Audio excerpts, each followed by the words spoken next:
In the sleepy heart of St. Mary Mead, where roses fade and secrets bloom, a chilling note slips under the vicarage door, its scrawled words whispering of buried truths and fading roses.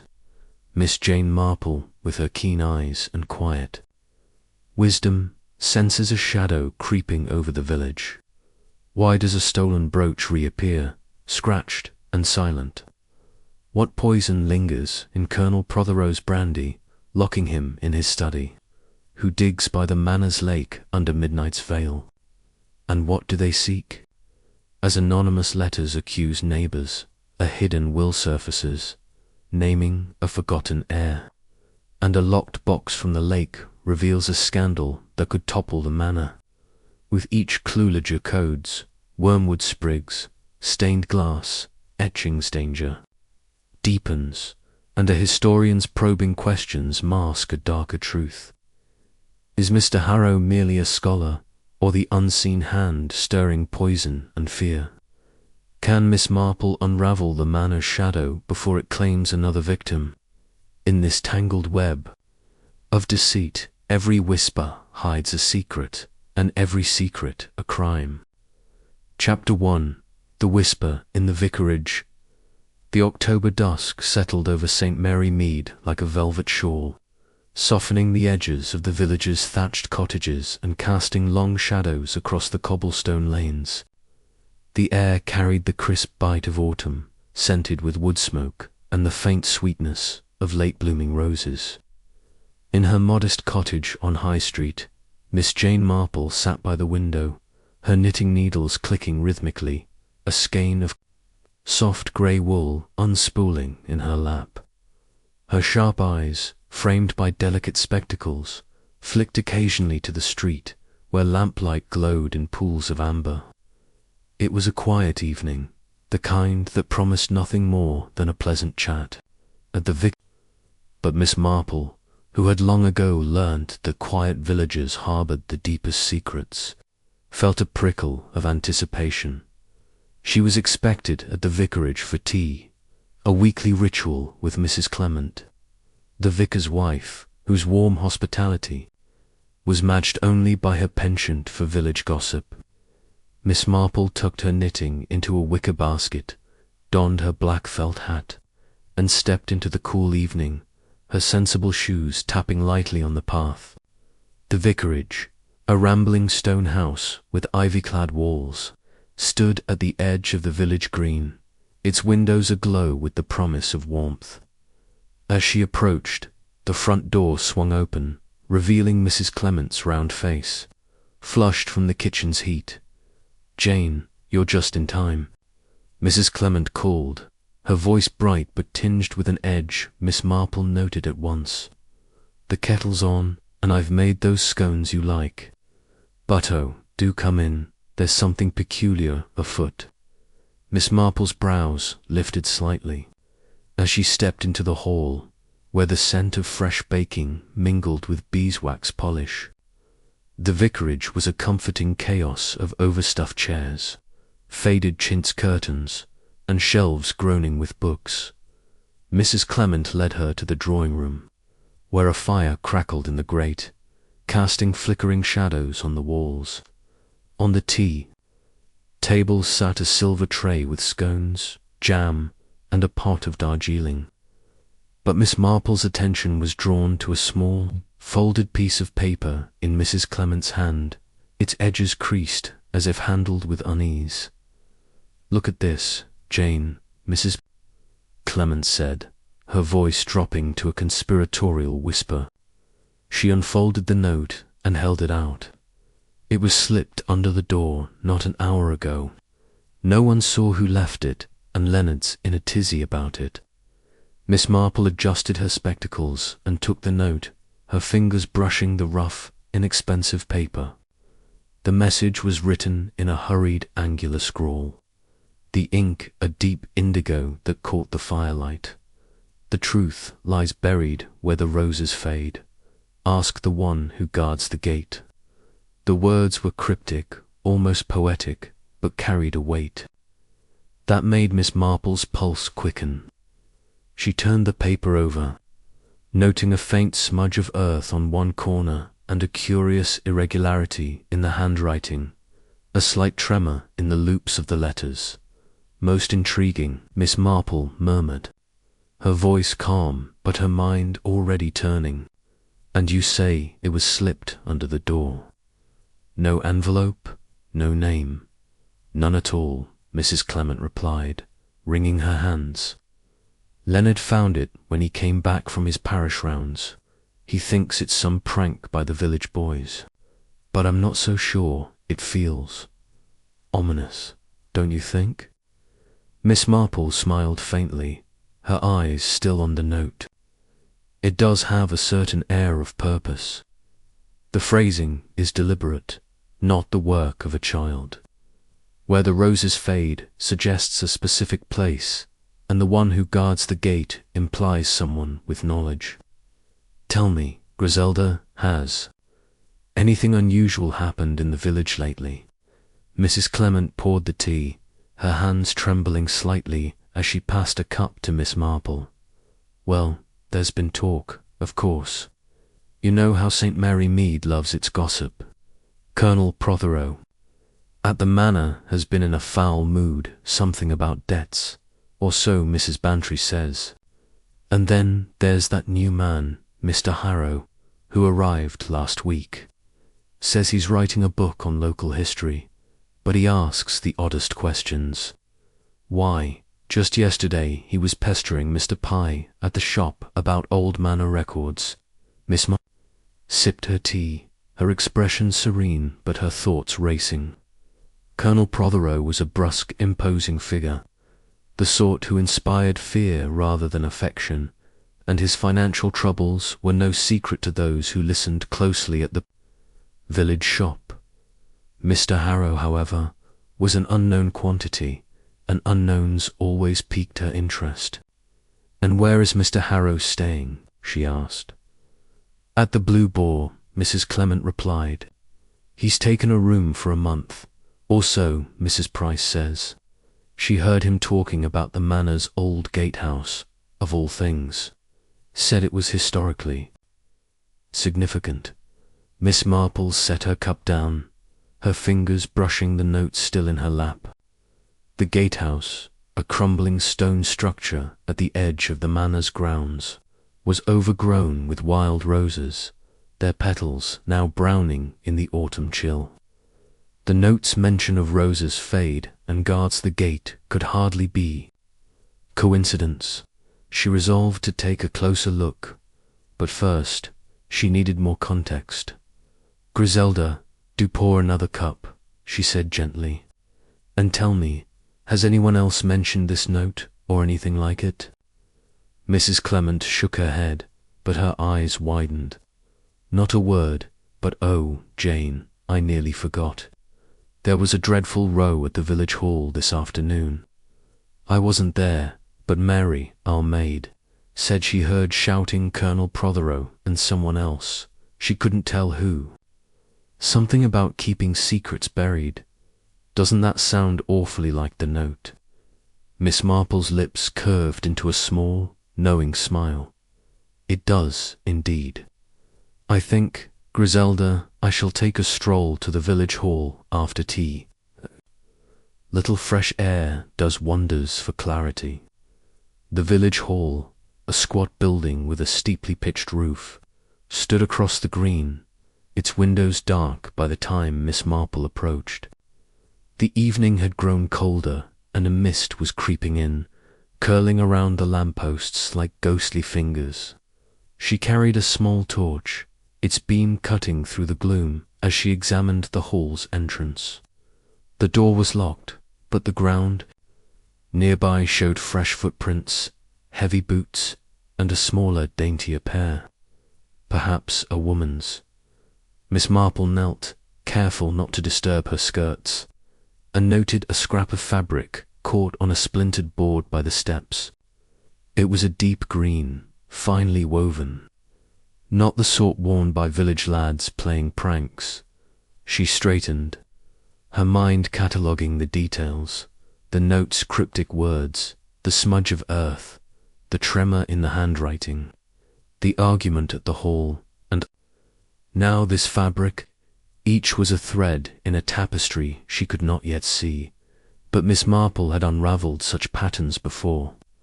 She recalled a similar incident in her youth, when a neighbour's anonymous letters had masked a bitter feud over inheritance. The key, she knew, was to observe without prejudice, to let the village reveal its secrets in its own time. As she turned back toward the vicarage, a figure emerged from the meast, a tall man in a tweed coat, his face half hidden by a scarf. He paused, as if startled, then tipped his hat and hurried toward the Blue Boar. Miss Marple's sharp eyes caught the glint of a signet ring on his hand, its crest unfamiliar. She made a mental note to inquire about Mr. Harrow's appearance, suspecting he might be more than a curious historian. Back at the vicarage, Mrs. Clement was pacing her earlier unease now, a flutter of nerves. "Jane, you were gone ages. Did you find anything?" Miss Marple settled into her chair, her demeanour as calm as ever. "A few small things, Griselda. Tell me, does Mr. Harrow wear a signet ring?" Mrs. Clement blinked. "Why, yes, I believe so. Mrs. Price mentioned it, said it looked old, with some sort of crest." "Why do you ask?" "Just a passing thought," Miss Marple replied, her tone light but her mind heavy with connections. She glanced at the note again, tracing the uneven loops of the handwriting. The tremor suggested haste, or perhaps fear, but the ink and paper were common enough. The smudge of earth, however, hinted at someone who had been near the manor's grounds, perhaps the gatehouse, and the argument at the village hall, with its echo of secrets buried, was too close to the note's wording. "To ignore, Griselda," she said at last. "I think it would be wise to keep this note safe, and perhaps mention to Leonard that the village hall might need a new lock. One never knows who might be listening." Mrs. Clement nodded, her eyes wide. "Do you think it's dangerous, Jane? Should we tell the police?" Miss Marple smiled, her needles clicking once more.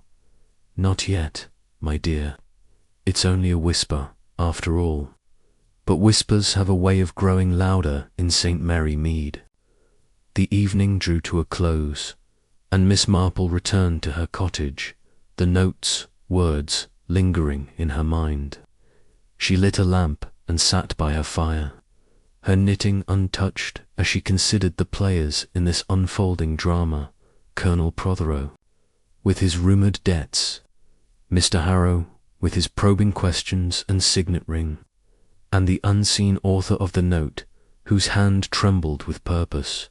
The argument at the village hall suggested a confrontation, perhaps tied to the manor's secrets. The green fabric, the footprints, the smudged earthal were pieces of a puzzle she was determined to solve as she gazed out her window. Where the roses in her garden were beginning to fade, Miss Marple felt a quiet certainty. The note was no prank, it was a challenge, a thread pulled loose from the fabric of St. Mary Mead's tranquil surface. And she, with her unassuming air and keen understanding of human nature, was ready to follow it. The next morning, the village awoke to its usual rhythm milk bottles clinking, the baker's van rumbling, children laughing on their way to school. But Miss Marple, sipping her tea, was already planning her day. She would visit the manor's gatehouse, ostensibly to admire the roses, and perhaps call on Mr. Pye at the shop to inquire about Mr. Harrow's questions. The argument at the village hall needed exploring.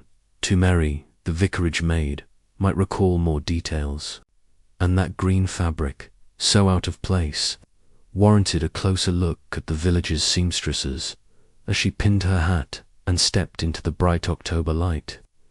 Miss Marple felt the familiar thrill of a mystery unfolding. The note had set something in motion, and she was certain it would lead her to the heart of St. Mary Mead's secrets. For now, the whisper in the vicarage was enough for small, satisfying step into the unknown with the promise of revelations to come. Chapter 2. Shadows on the green, the morning sun bathed St. Mary Mead in a golden haze, glinting off the dukest grass of the village green. Sparrows chattered in the hedgerows, and the distant chime of the church bell marked the hour. Miss Jane Marple stood at her garden gate, her straw hat tilted against the light, a basket of freshly cut lavender dangling from her arm.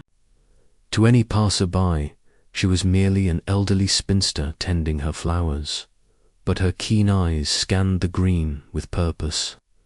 The cryptic note from the vicarage, with its talk of fading roses and gatekeepers, lingered in her mind, and she had resolved to observe the village's pulse more closely today. The green was the heart of St. Mary Mead, a patchwork of grass and gravel paths where villagers crossed paths, dog-walkers, shopkeepers, and children chasing hoops. Today it buzzed with an undercurrent of excitement, for word had spread of a new arrival. Mr. Harrow, the self-styled historian, who had taken up residence at the Blue Boar Inn.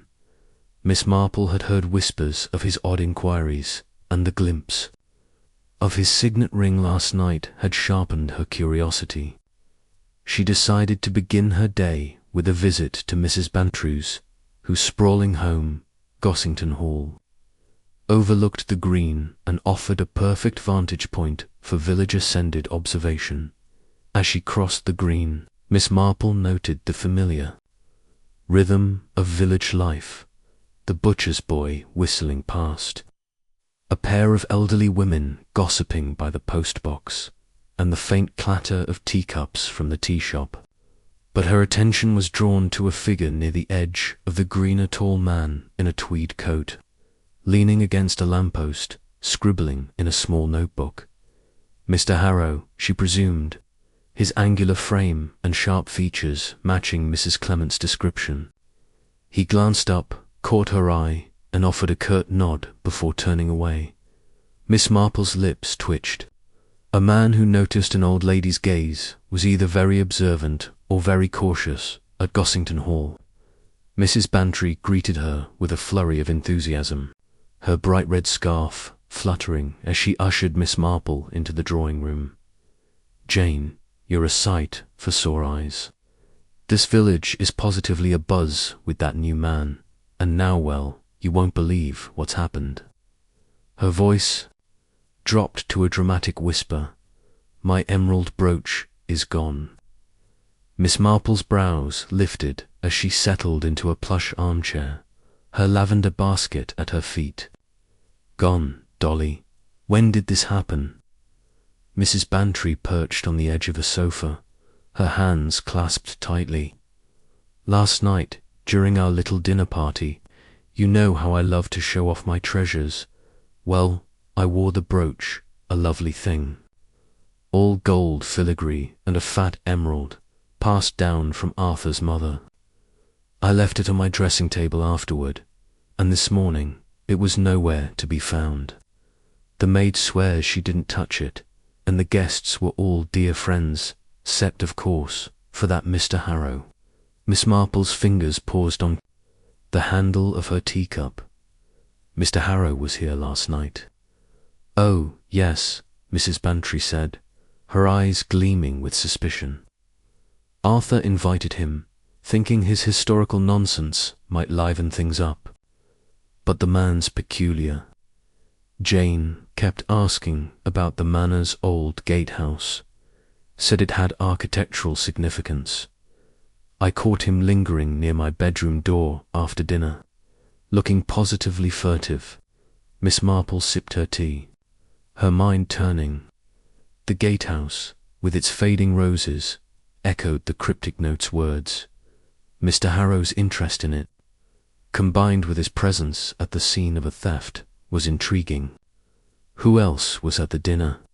she asked gently. Mrs. Bantry ticked off the names on her fingers. "The Clements, of course. Griselda's such a dear. though Leonard was dull as ever. Dr. Haydock, who talked medicine all night, Miss Weatherby, who fussed about her roses, and young Rose Emmett, the vicarage maid's cousin, who's staying with them. Oh, and Colonel Prothero, who was in a dreadful mood. Something about a bad investment, I gather. Miss Marple noted the names, her thoughts lingering on Rose Emmett, a newcomer to her mental catalogue. And the brooch was not misplaced, perhaps.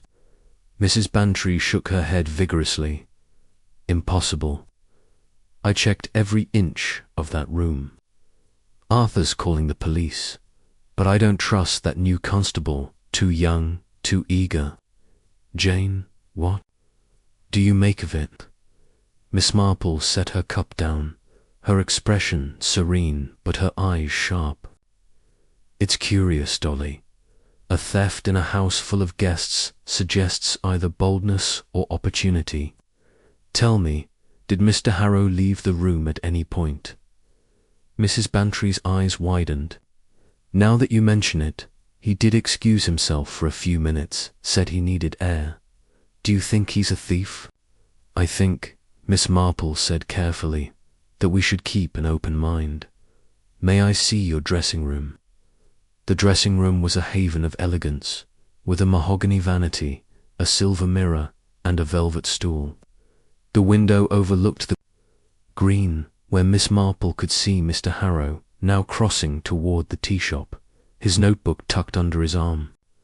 She examined the vanity, noting a faint dusting of powder on its surface talcum, perhaps, but oddly gritty. She touched it, rubbing it between her fingers, and detected a faint metallic scent. Anything, Jane? Mrs. Bantry asked, hovering. Anxiously, perhaps, Miss Marple replied, her tone light. She peered under the vanity and found a tiny sliver of green thread caught on a splinter. It matched the fabric she'd found at the village hall, but she kept this to herself. The window opened last night. Mrs. Bantry frowned. No, it was locked tight. Arthur's particular about that. Miss Marple nodded, her mind weaving connections. A locked room, a missing brooch, a gritty powder, and a thread that linked to the village hall. Mr. Harrow's absence during the dinner was suspicious, but the powder suggested something more complex, perhaps a distraction.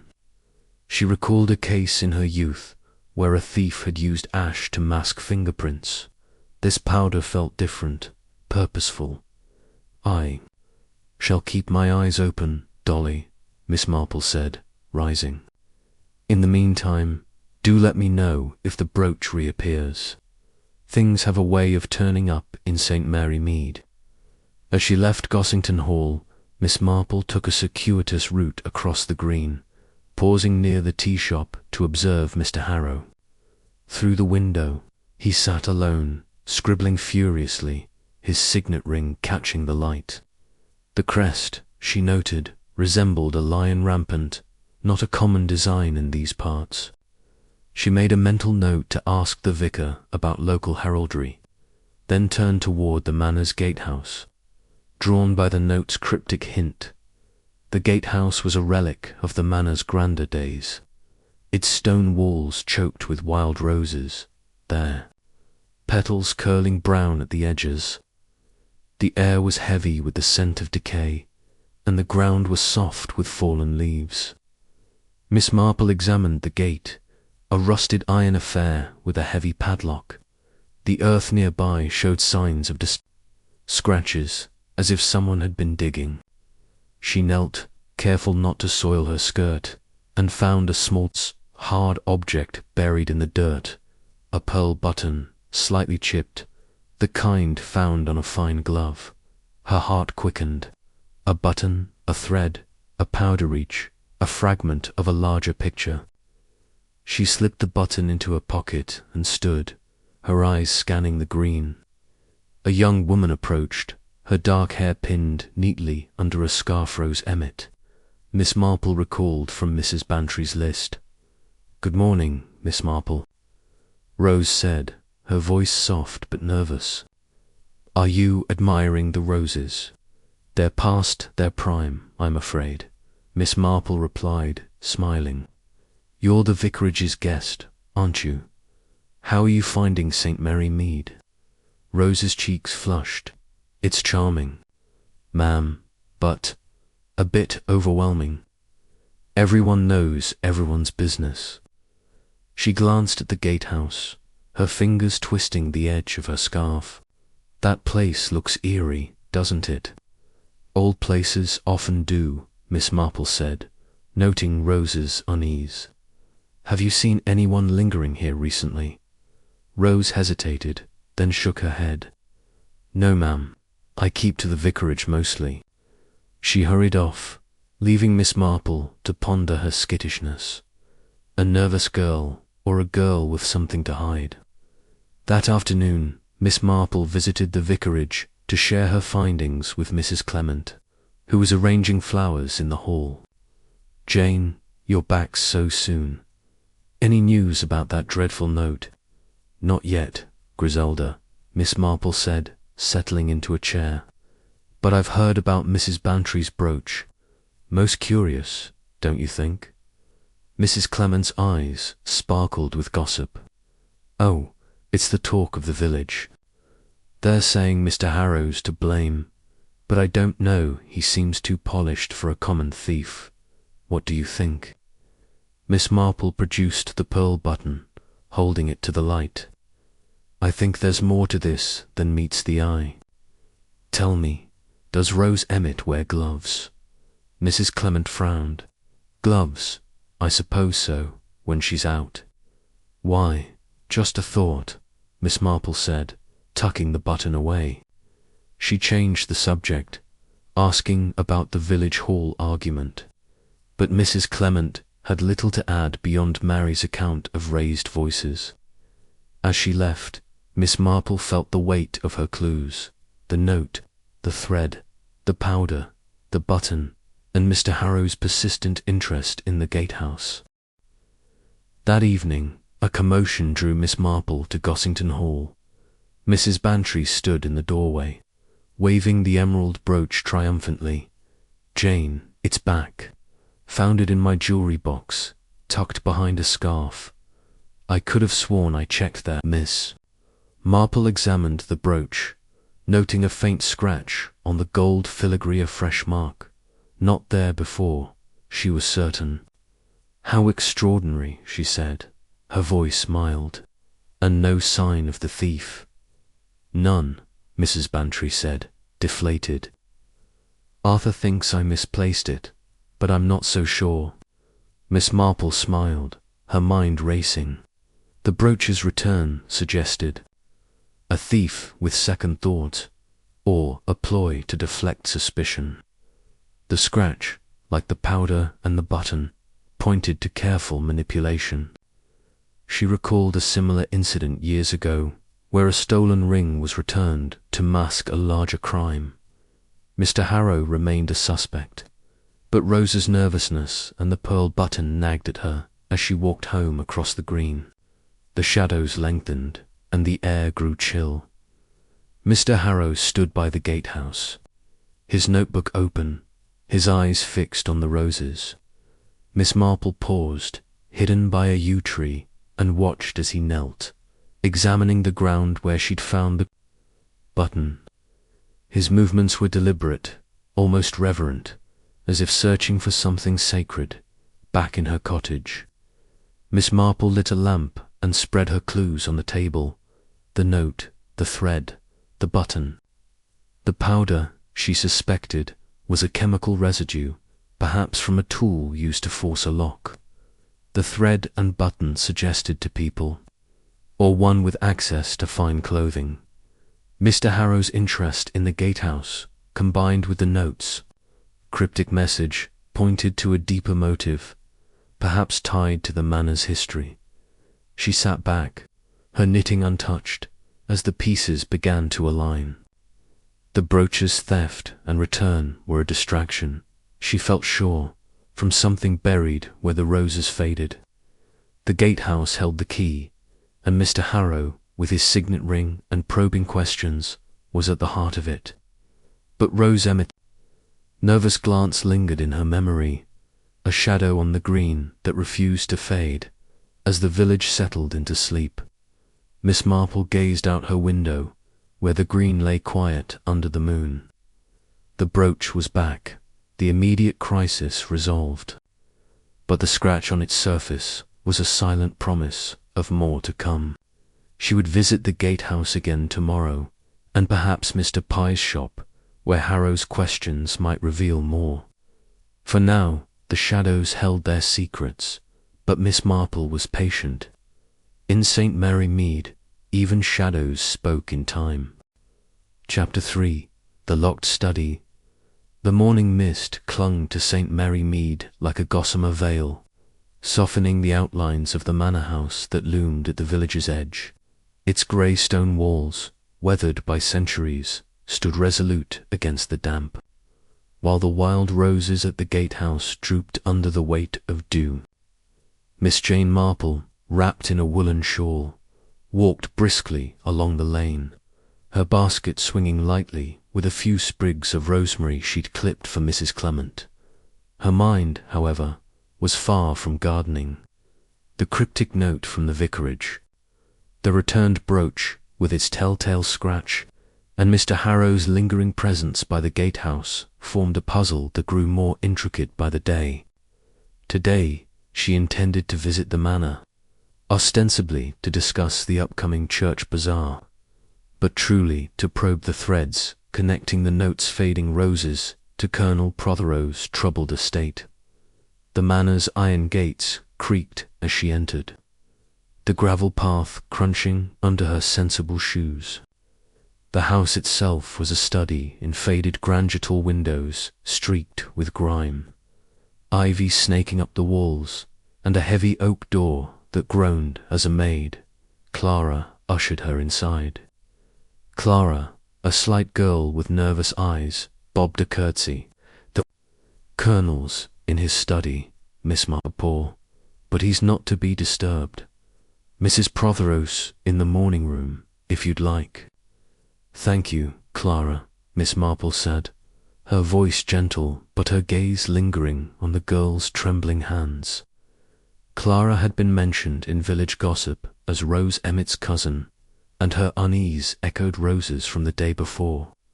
Miss Marple filed this away, following Clara to the morning room, where Mrs. Prothero, a pale woman with a strained smile, greeted her. Miss Marple, how kind of you to call, Mrs. Prothero said, setting aside an embroidery hoop. Her fingers twitched, betraying her calm facade. I'm afraid it's a trying morning. The Colonel's been unwell. Miss Marple's brows lifted slightly as she took a seat, her basket at her feet. Unwell, I do hope it's nothing serious. Mrs. Prothero hesitated, her eyes darting to the door. It's sudden. He was found this morning in his study, collapsed. Dr. Haydock's with him now. We thought it was his heart, but the doctor's not certain. The door was locked from the inside, you see, and we had to break it down. Miss Marple's heart quickened, though her expression remained serene. A locked study, a collapse, and the manor's connection to the note's cryptic clues. This was no coincidence. How distressing, she said softly. Might I offer any assistance? I have some experience with such matters.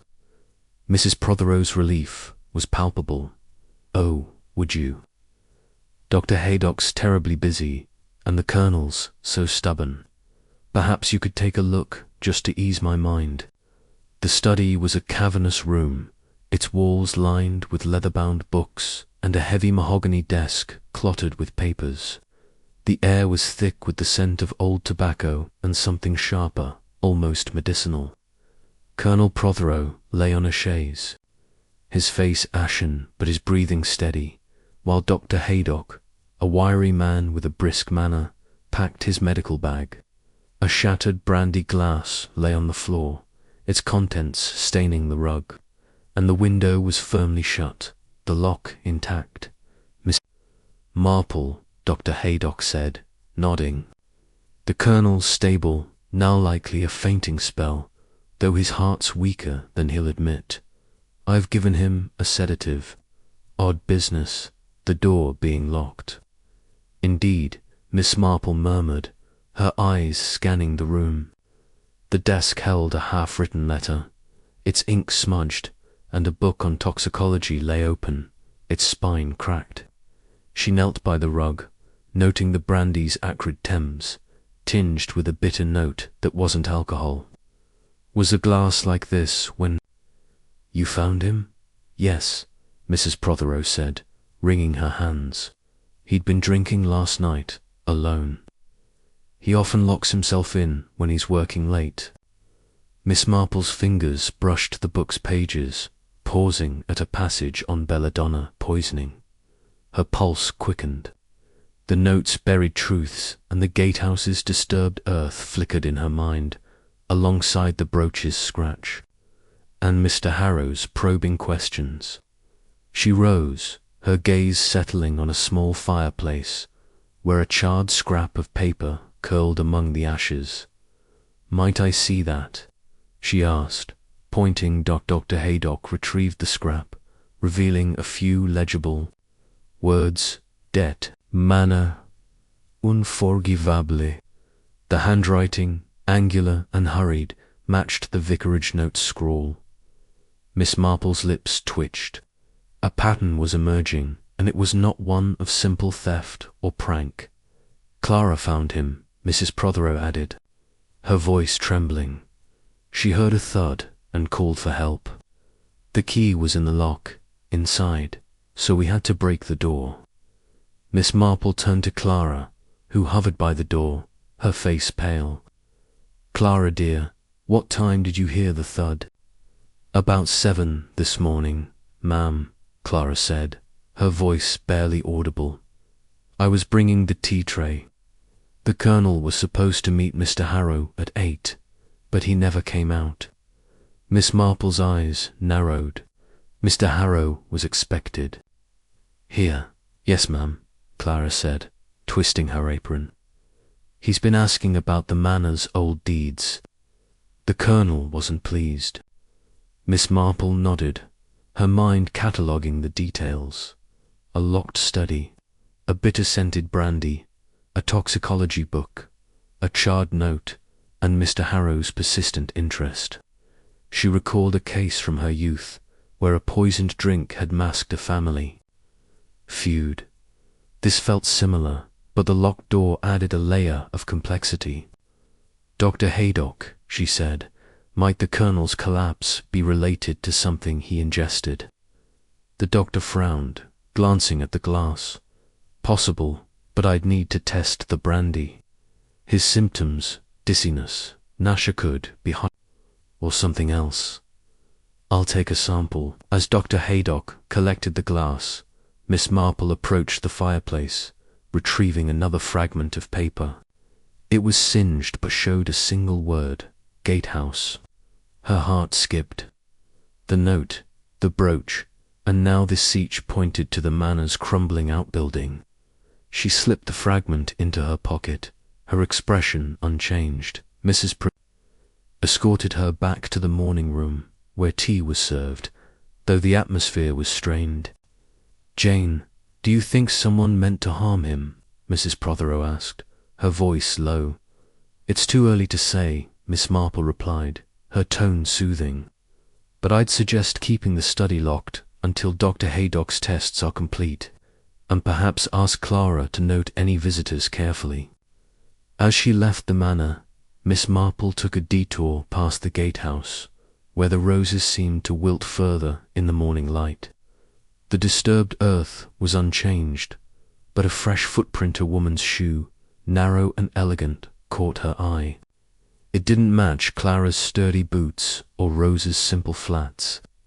She knelt, noting a faint glitter in the dirt, a speck of green enamel like that of a brooch. Her mind raced, connecting the enamel to Mrs. Bantry's stolen jewel and the scratch. On its surface, back in the village, Miss Marple visited Mr. Pye's shop, where the shopkeeper was polishing his counter with vigour. "Miss Marple, what a pleasure," he said, his round face beaming. "Heard about the Colonel's spell?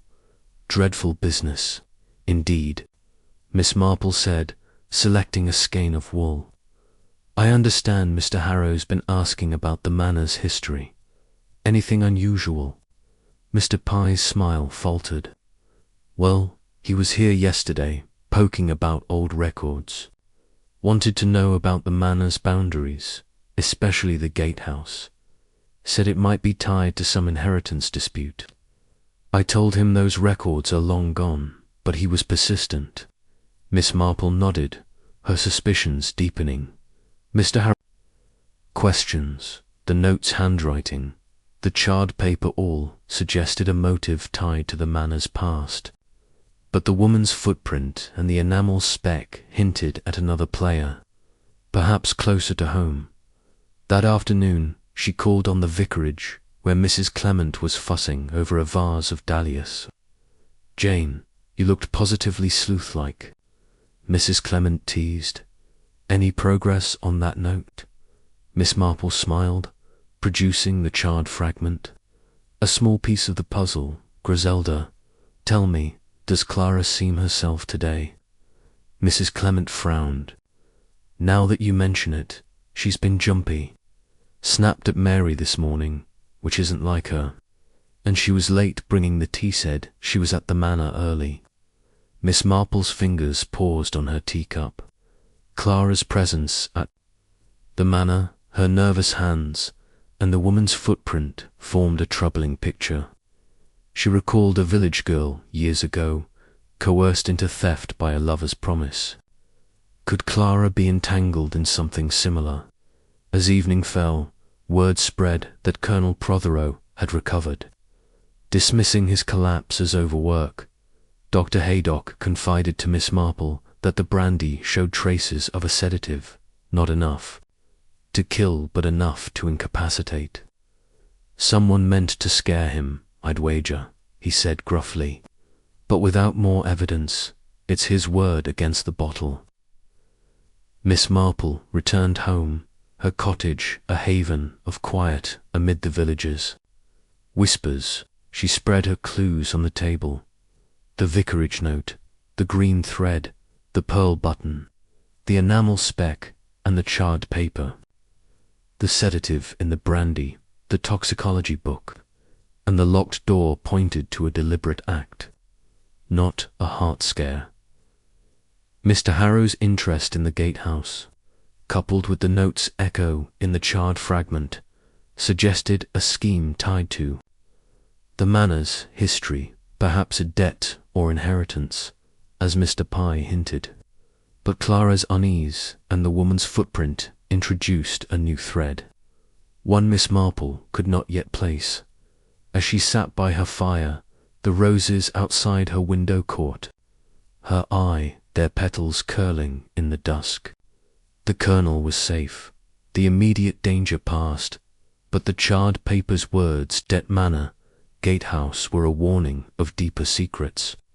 Tomorrow she would speak to Clara, perhaps gently, to uncover her fears. And Mr. Harrow's notebook, glimpsed on the green, warranted closer scrutiny. For now, the locked study's mystery was resolved, but its shadows stretched toward the gatehouse, where the truth, Miss Marple felt certain, lay buried. Chapter 4. The Midnight Visitor. The night was still in St. Mary Mead, the kind of stillness that amplified every rustle of leaves and creak of a gate. The moon hung low, casting a silver sheen over the village, where cottages slumbered underthatched. Roofs in the green lay silent, its lampposts dimmed. Miss Jane Marple sat by her parlour fire, her knitting untouched, her mind weaving through the threads of the village's secrets. The cryptic note slipped under the vicarage door. The scratched brooch returned to Mrs. Bantry, the sedative lest. Brandy in Colonel Prothero's locked study, and the charred paper hinting at debts and the manor's gatehouse.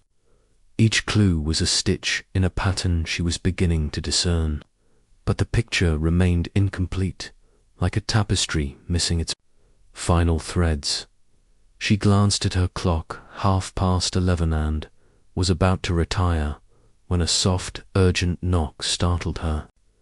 Rising, she smoothed her skirt and opened the door, her torch casting a beam into the darkness. There stood Rose Emmett, the vicarage's guest, her dark hair loose and her face pale, her coat thrown hastily over a nightdress. Her eyes were wide, her breath uneven, as if she'd run across the village. "Miss Marple, please," Rose whispered, clutching her scarf. "I didn't know where else to go. I saw something by the Manor's lake. I'm frightened." Miss Marple's heart quickened, but her voice remained calm. "Come in, my dear. Sit by the fire and tell me everything. A cup of tea will do us both good." She guided Rose to a chair, noting the girl's trembling hands and the mud-caked. On her boots fresh, wet mud, suggesting a recent venture outdoors. As she prepared tea, Miss Marple's mind raced, recalling the note's mention of buried truths and the disturbed earth by the gatehouse. The lake, a murky expanse behind. The Manor had not yet entered her calculations. Rose clutched the teacup, her words tumbling out. "I couldn't sleep, so I went for a walk. I know it's foolish, but the vicarage feels so stifling sometimes. I was near the Manor, by the lake, and I saw a figure moving in the shadows. They were digging, Miss Marple, near the willow tree. I heard a clink, like metal on stone, and then they ran off when I stepped on a twig. I didn't see their face, but it felt wrong." Miss Marple's eyes narrowed, though her smile was gentle. "Digging, you say, near the willow by the lake. Did you notice anything else, perhaps what they were wearing, or if they carried anything?" Rose shook her head, her fingers twisting. "The scarf, it was too dark, but they were tall, I think, and moved quickly. I ran back here, but I'm afraid they saw me. What if they come after me?" "You're safe here," Miss Marple said, patting her hand. "But tell me, Rose, why? Were you near the lake at such an hour? It's a fair walk from the vicarage." Rose's cheeks flushed, and she looked away. I just needed air. The village feels so close sometimes, with everyone watching. And Clara, my cousin, she's been so strange lately, snapping at everyone. I didn't want to bother her." Miss Marple noted the evasion, her thoughts flickering to Clara's nervous demeanour in the Manor's study. "I see," she said softly. "Stay here tonight, my dear. My spare room is ready, and we'll sort this out in the morning. No need to worry." As Rose settled upstairs, Miss Marple sat by the fire, her mind turning. The lake was a new piece. In the puzzle, its muddy banks a likely match for Rose's boots and the disturbed earth she'd seen at the gatehouse. The note's buried truths now seemed literal, pointing to something hidden, perhaps at the lake rather than the gatehouse. Rose's fear was genuine, but her vague account and late-night wanderings suggested she knew more than she let on. Miss Marple recalled a young woman in her village years ago, who'd stumbled on a smuggler's cache and feigned ignorance to protect a loved one. Was Rose shielding someone, perhaps Clara? At dawn, Miss Marple rose early, leaving Rose asleep, and made her way to the Manor's lake. The air was crisp, the grass slick with dew, and the willow by the lake drooped mournfully, its branches trailing in the water. The ground near its roots was, indeed, disturbed. A patch of mud churned as if by a spade. Miss Marple knelt, her gloved hands probing gently, and found a shallow trench, empty but freshly dug. Nearby, a faint glint caught. Her ajar metal shard, rusted and sharp, perhaps part of a tool. She wrapped it in her handkerchief, noting a faint oily residue that reminded her of the gritty powder in Mrs. Bantry's dressing room as she stood. A groundskeeper, old Mr. Gibbs, approached, his wheelbarrow rattling. "Morning, Miss Marple," he called, his weathered face creasing. "What brings you out so early, admiring the lake?" "It's a peaceful spot," she replied, smiling, "though it seems someone's been digging here. Have you noticed anything unusual?" Mr. Gibbs scratched his chin. "Now you mention it, I saw fresh tracks yesterday. Thought it was rabbits, but there's been odd folk about. That Mr. Harrow was here 2 days ago, asking about the lakes. History said it was for his book, but he was poking at the mud with a stick." Miss Marple's pulse quickened. "Mr. Harrow, you say? Did he find anything?" "Not that I saw," Gibbs said. "He's a queer one, though. Asked about old tunnels under the manor, said there's tales of smugglers from centuries back." Miss Marple thanked him, her mind racing. Smugglers, tunnels, buried truths, and a digging figure-rich clue pointed to something hidden beneath St. Mary Mead's surface. She returned home to find Rose awake, sipping tea, her face less pale, but her eyes still wary. "Thank you, Miss Marple," Rose said, rising. "I feel better now. I should get back to the vicarage." "Of course, my dear," Miss Marple said, "but do be careful, and if you recall anything more about last night, come to me at once." As Rose left, Miss Marple noticed a muddy footprint on her doorstep, identical to the woman's shoe she'd seen at the gatehouse not Rose's flats, but narrower, more elegant. Her heart skipped. The footprint, the metal shard, and Rose's tale formed a new thread, one that tied the lake to the manor's secrets. She resolved to visit the vicarage, to probe Clara's behaviour, and perhaps call on Mr. Pye again, whose shop might yield more about Mr. Harrow's inquiries at the vicarage.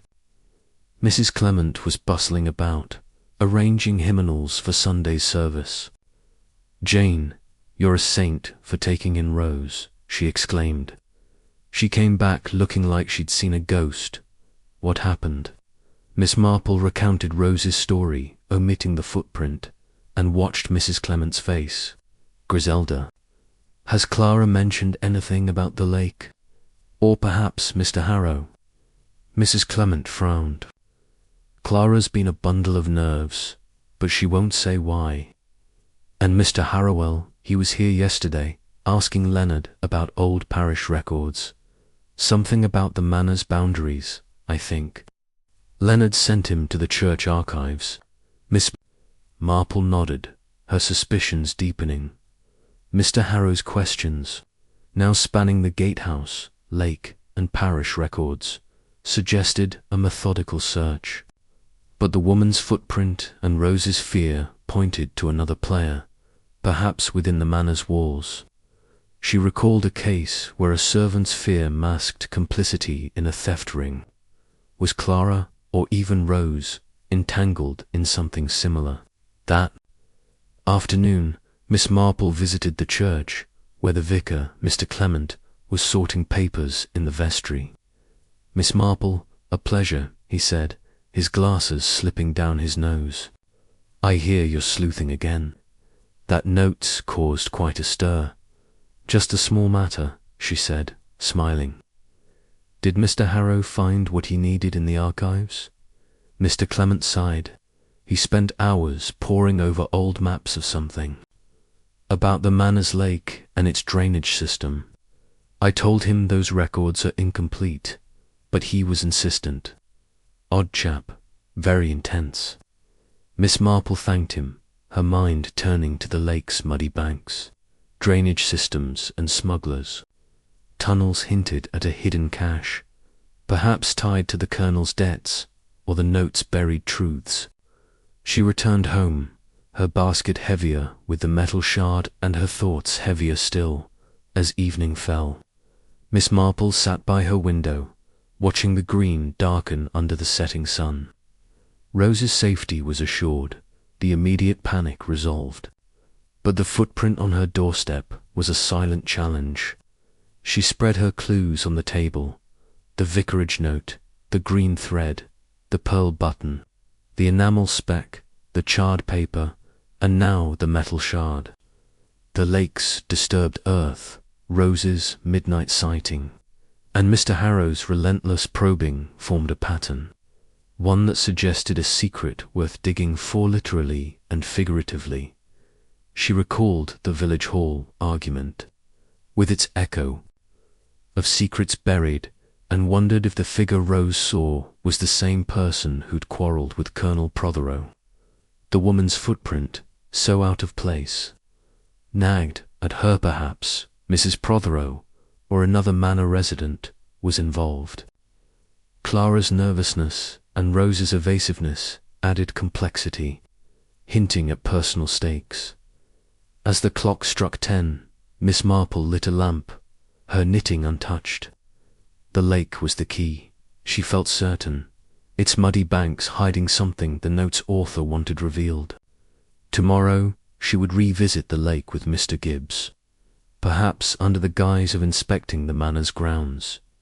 Mr. Harrow's notebook, glimpsed twice now, might hold answers, and Clara's fear warranted a gentle conversation.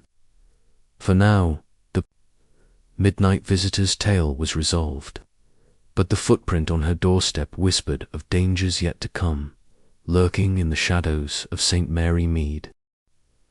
Chapter 5. The Vanishing Ledger. The morning sun pierced the mist over St. Mary Mead, casting a soft glow on the village shop's red-tiled roof. The air was sharp with the scent of damp earth and freshly baked bread, and the green hummed with early activity children scampering to school, the milkman's cart rattling past. Miss Jane Marple stood at her cottage window, her knitting idle in her lap, her mind threading through the village's growing tapestry of secrets. The cryptic note at the vicarage, the scratched brooch returned to Mrs. Bantry, the sedative in Colonel Prothero's brandy, Rose Emmett's midnight tale of a figure by the lake, and the muddy footprint on her doorstep. Each clue was a knot in a web she was patiently untangling, and today she aimed to visit Mr. Pye's shop, where Mr. Harrow's probing questions about the manor's records had piqued her curiosity. As she pinned her hat and stepped onto the lane, a commotion drew her to the shop, where a small crowd had gathered. Mr. Pye, the shopkeeper, stood outside, his round face flushed with agitation, waving his arms as he addressed the onlookers. "It's gone, I tell you. My ledger, every debt, every transaction for the past year, stolen from under my nose." Miss Marple approached, her basket swinging lightly, her expression one of polite concern. "Goodness, Mr. Pye, what's this about a ledger? When did it go missing?" Mr. Pye turned, his spectacles glinting with distress. "Miss Marple, thank heaven you're here. It was last night, after I locked up. The ledger was in my office, safe as houses, or so I thought. This morning it's vanished, and the back door was ajar. Someone broke in, I'm sure of it." The crowd murmured, tossing out theories. Village boys, a vagrant, even a rival shopkeeper from Much Benham. Miss Marple's eyes scanned the group, noting Mrs. Price from the Blue Boar, her arms crossed and her lips pursed, and young Tommy Pierce, the butcher's apprentice, hovering at the edge, his eyes darting nervously. She recalled Tommy's reputation for mischief, but this felt too deliberate for a prank. "Might I take a look, Mr. Pye?" Miss Marple asked, her voice gentle but firm. "Sometimes a fresh eye sees what's missed." Mr. Pye nodded eagerly, leading her through the shop's cluttered aisle shelves of tinned goods, jars of sweets, and bolts of fabric to a small office at the back. The room was tidy, save for a desk strewn with receipts and a chair askew. The back door, its lock scratched but intact, opened to a narrow alley. Miss Marple knelt, her gloved hands tracing the doorframe, where a faint smear of grease caught her attention, similar to the oily residue on the metal shard from the lake. On the floor, half hidden under the desk, lay a crumpled scrap of paper, its edge torn and smudged with ink. She retrieved it, smoothing it out to reveal a partial ledger entry, CP, £200, due the 15th of October. The handwriting was neat, but a faint code in the Margina series of dots and dashes stood out. Miss Marple's pulse quickened. CP could only mean Colonel Prothero, and the date was yesterday. The code, she suspected, held a deeper meaning. Mr. Pye, she said, tucking the scrap into her pocket, who had access to this office. Only me and Elsie, my assistant, he replied, mopping his brow, and the delivery lads, but they're never alone. Oh, and Mr. Harrow was here yesterday, asking about old manor accounts again. He was in the shop when I stepped out to fetch. Puny for a moment, mind you. Miss Marple's lips twitched. Mr. Harrow, with his relentless inquiries, was a constant thread in this mystery, and the ledger it contained anything sensitive, perhaps about the manor. Mr. Pye hesitated, his eyes flickering. Well, yes, the Colonel's been running a tab big one, too. Debts from his investments, or so he says. I kept it quiet, but it was all in the ledger. Miss Marple nodded, her mind connecting the dots. The notes buried truths, the charred papers mention of debt, and now a stolen ledger documenting Prothero's financial woes. The grease on the door, like the shard's residue, suggested a tool used to force entry, and the coded entry hinted at a hidden message. She recalled a case from her youth, where a stolen account book masked a blackmail scheme. This felt similar, but the manor's shadow loomed larger. Thank you, Mr. Pye, she said. I'd suggest checking your records for any unusual visitors, and perhaps a stronger lock for that door. As she left the shop, Miss Marple spotted Mr. Harrow across. The green, his tweed coat unmistakable, his notebook in hand as he sketched the manor's silhouette. She approached her step light, her smile disarming. Mr. Harrow, how lovely to see you, enjoying our village's charms. Harrow started, closing his notebook with a snap. Miss Marple, isn't it? Yes, St. Mary Mead's quite picturesque. I'm just noting the manor's architecture for my book. Fascinating, she said, her eyes on the notebook's worn cover. I hear you've been asking about old accounts. Found anything of interest? His smile was tight, his signet ring glinting as he adjusted his scarf. Just historical details, land. Boundaries, old debts. The manor's history is complex. Miss Marple nodded, noting his guarded tone. Indeed, and the ledger's disappearance must be inconvenient for your research. Harrow's eyes narrowed, but he recovered quickly. Ledger? I hadn't heard. A pity, but I'm sure it'll turn up. He tipped his hat and strode toward the blue boar, leaving Miss Marple to ponder his unease. She made her way to the vicarage, where Mrs. Clement was pruning roses in the garden, her face brightening at Miss Marple's arrival. Jane, you're everywhere today. Have you heard about Mr. Pye's ledger? The village is in a tizzy. I have, Miss Marple said, settling on a bench. Griselda, has Clara mentioned anything about the shop? Or perhaps Mr. Harrow's visits? Mrs. Clement snipped a stem. Frowning, Clara's been quieter than usual, hardly speaks unless spoken to. She was at the shop yesterday, fetching sugar for me. And Mr. Harrow. Well, he was here this morning, asking about the manor's old tenants. Leonard sent him off, said he was too busy. Miss Marple's fingers paused on her basket's handle. Clara's presence at the shop, her cousin Rose's lake sighting, and Harrow's persistent questions formed a troubling pattern. She produced the ledger scrap, showing Mrs. Clement the coded margin. "Does this look familiar?" Mrs. Clement peered at it, puzzled. "Goodness, no.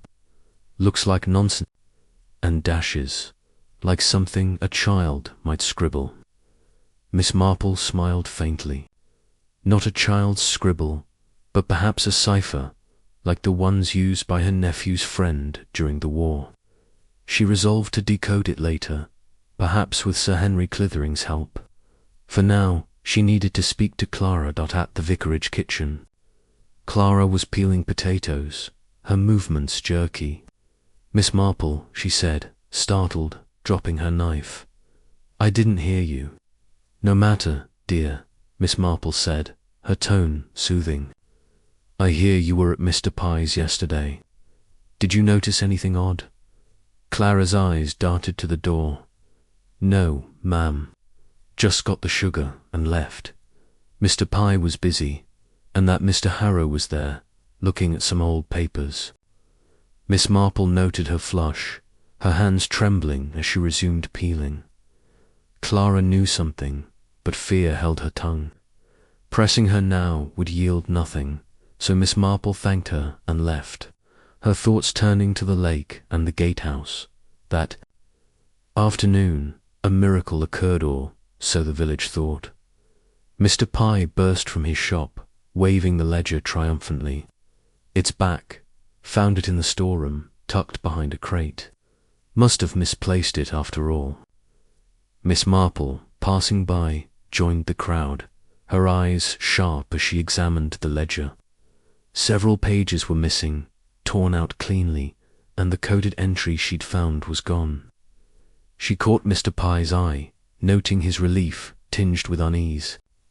"Any damage, Mr. Pye?" she asked. "Just a few pages," he said, shrugging. "Nothing vital, I hope. I'm just glad it's back."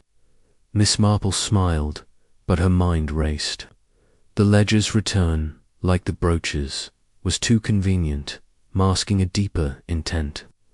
The missing pages likely held details of Prothero's debts, and the coded entry suggested a secret worth stealing.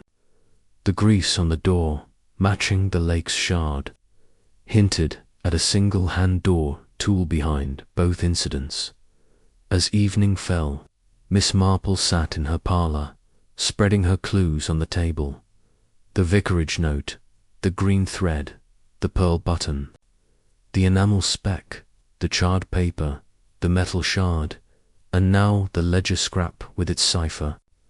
The ledger's theft and return pointed to someone covering their tracks, perhaps tied to the Colonel's finances or the manor's history. Mr. Harrow's questions, now spanning accounts, boundaries, and tenants, suggested a motive rooted in the past, perhaps an inheritance, as the charred paper hinted. But Clara's fear and the woman's footprint by the lake and gatehouse suggested a closer accomplice. She took a pencil and paper, sketching the ciphers, dots, and dashes. It resembled Morse code, but incomplete perhaps, trust or true. She'd need more context to crack it. For now, the ledger's return resolved the immediate crisis, but the missing pages and coded entry were a clarion call. Tomorrow, she would visit the lake again, perhaps with Mr. Gibbs, to search for more signs of digging. Clara's silence needed gentle probing, and Mr. Harrow's notebook, glimpsed yet again, was a prize worth pursuing. As the village settled into dusk, Miss Marple gazed out her window, where the green lay quiet under the stars. The ledger was back, the shop's panic eased, but the cipher's mystery whispered of secrets still buried. In St. Mary Mead, she knew, even a returned ledger could hide a truth waiting to be unearthed. Chapter 6. The garden fatteth village green of St. Mary Mead glowed under the midday sun, transformed into a riot of colour and sound for the annual garden fete. Bunting fluttered from lampposts, stalls brimmed with jams and knitted scarves, and the air was thick with the scent of fresh scones and crushed grass. Children darted through the crowd, clutching toffee apples, while the church choir's hymns drifted over the chatter. Miss Jane Marple, stationed at the flower show tent, adjusted her straw hat and surveyed the scene, her sharp eyes missing nothing. Her basket, tucked beneath the judging table, held more than roses. The vicarage note, the green thread, the pearl button, the enamel speck, the charred paper, the metal shard, and the ledger scrap with its cryptic code. These clues, woven through the village's recent troubles, the notes, buried truths, the scratched brooch, Colonel Prothero's collapse, Rose Emmett's lake sighting, and the ledger's theft formed a tapestry she was determined to unravel. The fete was a perfect stage for observation, drawing every villager and, crucially, Mr. Harrow, whose probing questions about the manor's past had threaded through each incident. Miss Marple's role as flower judge gave her a vantage point to watch him, and she noted his tall figure weaving through the stalls, his notebook ever present. Her thoughts lingered on the ledger's coded entry, possibly Morse for trust, or true, and the greasy residue linking the lake's shard to the shop's break-in. Today, she hoped the fate's bustle would loosen tongues or reveal a careless glance. Mrs. Bantry, resplendent in a floral dress, bustled over, her voice carrying over the crowd. "Jane, your roses are divine, but have you heard? Colonel Prothero's here, glowering like a storm cloud, and that Mr. Harrow's been sniffing around the manor stall, asking about old gatehouse sketches." Miss Marple smiled, arranging a bouquet of crimson blooms. "Most interesting, Dolly, is the Colonel well after his indisposition?" "Barely," Mrs. Bantry said, lowering her voice. "He's snapping at everyone. Says it was just a faint, but I heard Dr. Haydock muttering about that brandy. And Clara, the manor's maid, looks positively haunted. She's at the tea stall, spilling more than she's serving." Miss Marple's eyes flicked to the tea stall, where Clara, pale and fidgety, poured punch with unsteady hands. Clara's cousin, Rose Emmett, stood nearby, her dark hair pinned neatly but her eyes darting nervously. Miss Marple recalled Clara's silence at the vicarage and Rose's midnight tale of a digging figure by the lake. The fete, with its mingling crowds, might coax a revelation from either girl. As she awarded a blue ribbon to Miss Weatherby's dahlias, Miss Marple overheard a sharp exchange near the manor's stall, where Colonel Prothero's voice boomed. "Harrow, I've had enough of your meddling. The gatehouse is none of your concerns. Stay out of my affairs." Mr. Harrow's reply was low, almost inaudible, but his stiff posture and clenched notebook suggested defiance. The crowd parted, sensing tension, and Miss Marple noted Mrs. Prothero's anxious glance from a nearby stall. The Colonel stormed off, his face red, while Harrow lingered, scribbling furiously. Miss Marple's pulse quickened. The argument echoed the village hall row mentioned in Chapter 1, with its hint of secrets buried, and tied neatly to the note's cryptic words.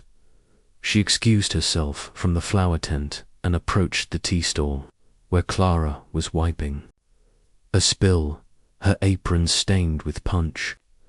"Clara, dear," Miss Marple said gently, "you seem out of sorts. Is the fate too much today?" Clara started, nearly dropping a jug. "Oh, Miss Marple, it's just busy, that's all.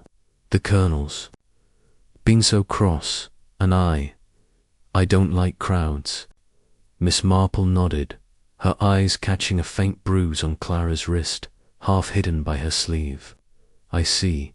And has Mr. Harrow been to the manor lately? He seems very curious about the gatehouse." Clara's eyes widened, and she busied herself with cups. "He's always asking questions, ma'am, about old papers, the lake, the gatehouse. The Colonel hates it." Miss Marple thanked her, noting the bruise and Clara's evasion. She recalled a case where a servant's fear masked coercion by a scheming outsider. Was Clara caught in such a net, perhaps with Harrow? She moved to the punch bowl, where Rose was helping, and offered a smile. "Rose, you're doing splendidly. Did you enjoy your walk by the lake the other night?" Rose flushed, her hands pausing on a ladle. "It was quiet, ma'am. I don't go there often." Miss Marple's smile didn't waver, but she noted Rose's unease, mirroring Clara's. The cousin's nervousness, tied to the lake and the manor, suggested a shared secret. Before she could probe further, a cry rang out from the tea stall. A glass of punch had spilled, and Clara was clutching her hand, her face white. The crowd gasped, and Miss Marple hurried over, her keen nose detecting a bitter scent in the spilled liquid fruit, but something sharp, like the sedative in Prothero's brandy. "Clara, are you hurt?" Miss Marple asked, guiding her. To a chair. "It's nothing," Clara mumbled, but her eyes were fearful. Dr. Haydock pushed through, examining the spill. "Odd smell," he muttered, collecting a sample in a vial. "Might be contaminated. Best not serve this batch." Miss Marple's mind raced. The bitter scent, so like the study's brandy, suggested a pattern, another attempt to harm or distract. She glanced at Rose, who was staring at the spill, her hands trembling.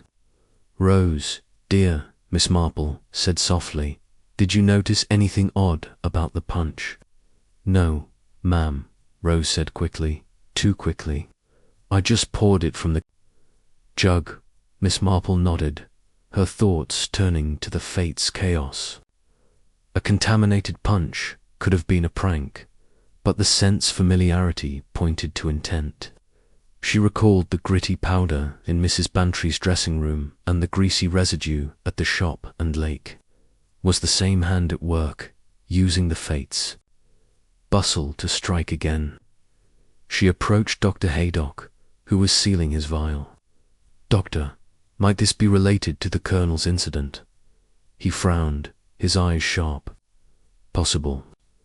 I'll test it, but it smells like a sedative, milder than the brandies, but enough to cause a stir. Someone's playing a dangerous game." Miss Marple returned to the flower tent, her mind weaving connections. The notes buried truths.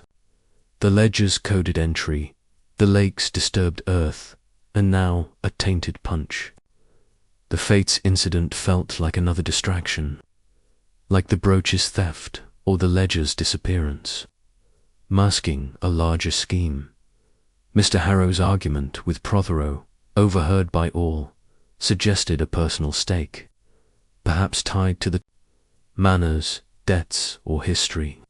But Clara's bruise and Rose's fear hinted at a closer accomplice, perhaps coerced, as the fate wound down.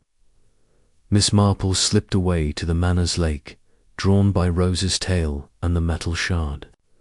The willow's shadow stretched long, and the churned mud was unchanged. But a new clue caught her eye, a sprig of bitter herb, half buried, its leaves crushed. She recognized it as wormwood, rare in St. Mary Mead, but known for its toxic properties. She pocketed it, her heart racing. The herb's scent matched the punch's, and its presence by the lake tied the fate's incident to Rose's sighting. Back at the fete, the crowd dispersed, reassured by Dr. Haydock's quick action. Clara returned to serving tea, her bruise hidden, and Rose vanished into the vicarage. Miss Marple lingered, watching Mr. Harrow pack his notebook and leave for the Blue Boar. His glance toward the manor was furtive, and she noted a smudge of mud on his boots, not the lake's dark clay, but a lighter soil, perhaps from the gaiters. At the vicarage that evening, Mrs. Clement was abuzz with the day's drama. Jane, that punch business was dreadful. Poor Clara was shaking like a leaf. And did you see the Colonel's face when he argued with Harrow? I thought he'd burst. Miss Marple sipped her tea, producing the wormwood sprig. Griselda, have you seen this herb before? It was by the lake. Mrs. Clement peered at it, puzzled. Goodness, no. Looks like something from an apothecary. Clara's brother, Tom, works at the manor's gardens. Might he know? Miss Marple's eyes sharpened. Clara's brother, a groundskeeper, was a new piece in the puzzle. Perhaps I'll ask him, she said, her tone light. She recalled Tom's quiet demeanour, often seen with Mr. Gibbs. Could he be linked to the lake's digging or the herb? As night fell, Miss Marple sat in her cottage, spreading her clues on the table. The note, the thread, the button, the enamel, the charred paper, the metal shard, the ledger scrap, and now the wormwood sprig. The Fates incident, resolved by Dr. Haydock's intervention, was a warning, not a prank. The wormwood tied the punch to the lake, and Clara's bruise suggested coercion, perhaps by Harrow or another.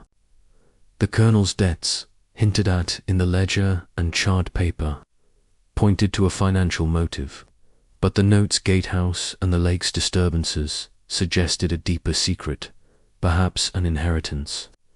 As Harrow's questions implied, she sketched the ledger's code again, its dots and dashes teasing her. With Sir Henry's help, she might crack it, but for now, the Fates' chaos had revealed a new thread. Clara's brother, Tom, and his access to the manor's grounds. Tomorrow she would speak to him, perhaps under the guise of garden advice, and revisit the lake for more signs of digging.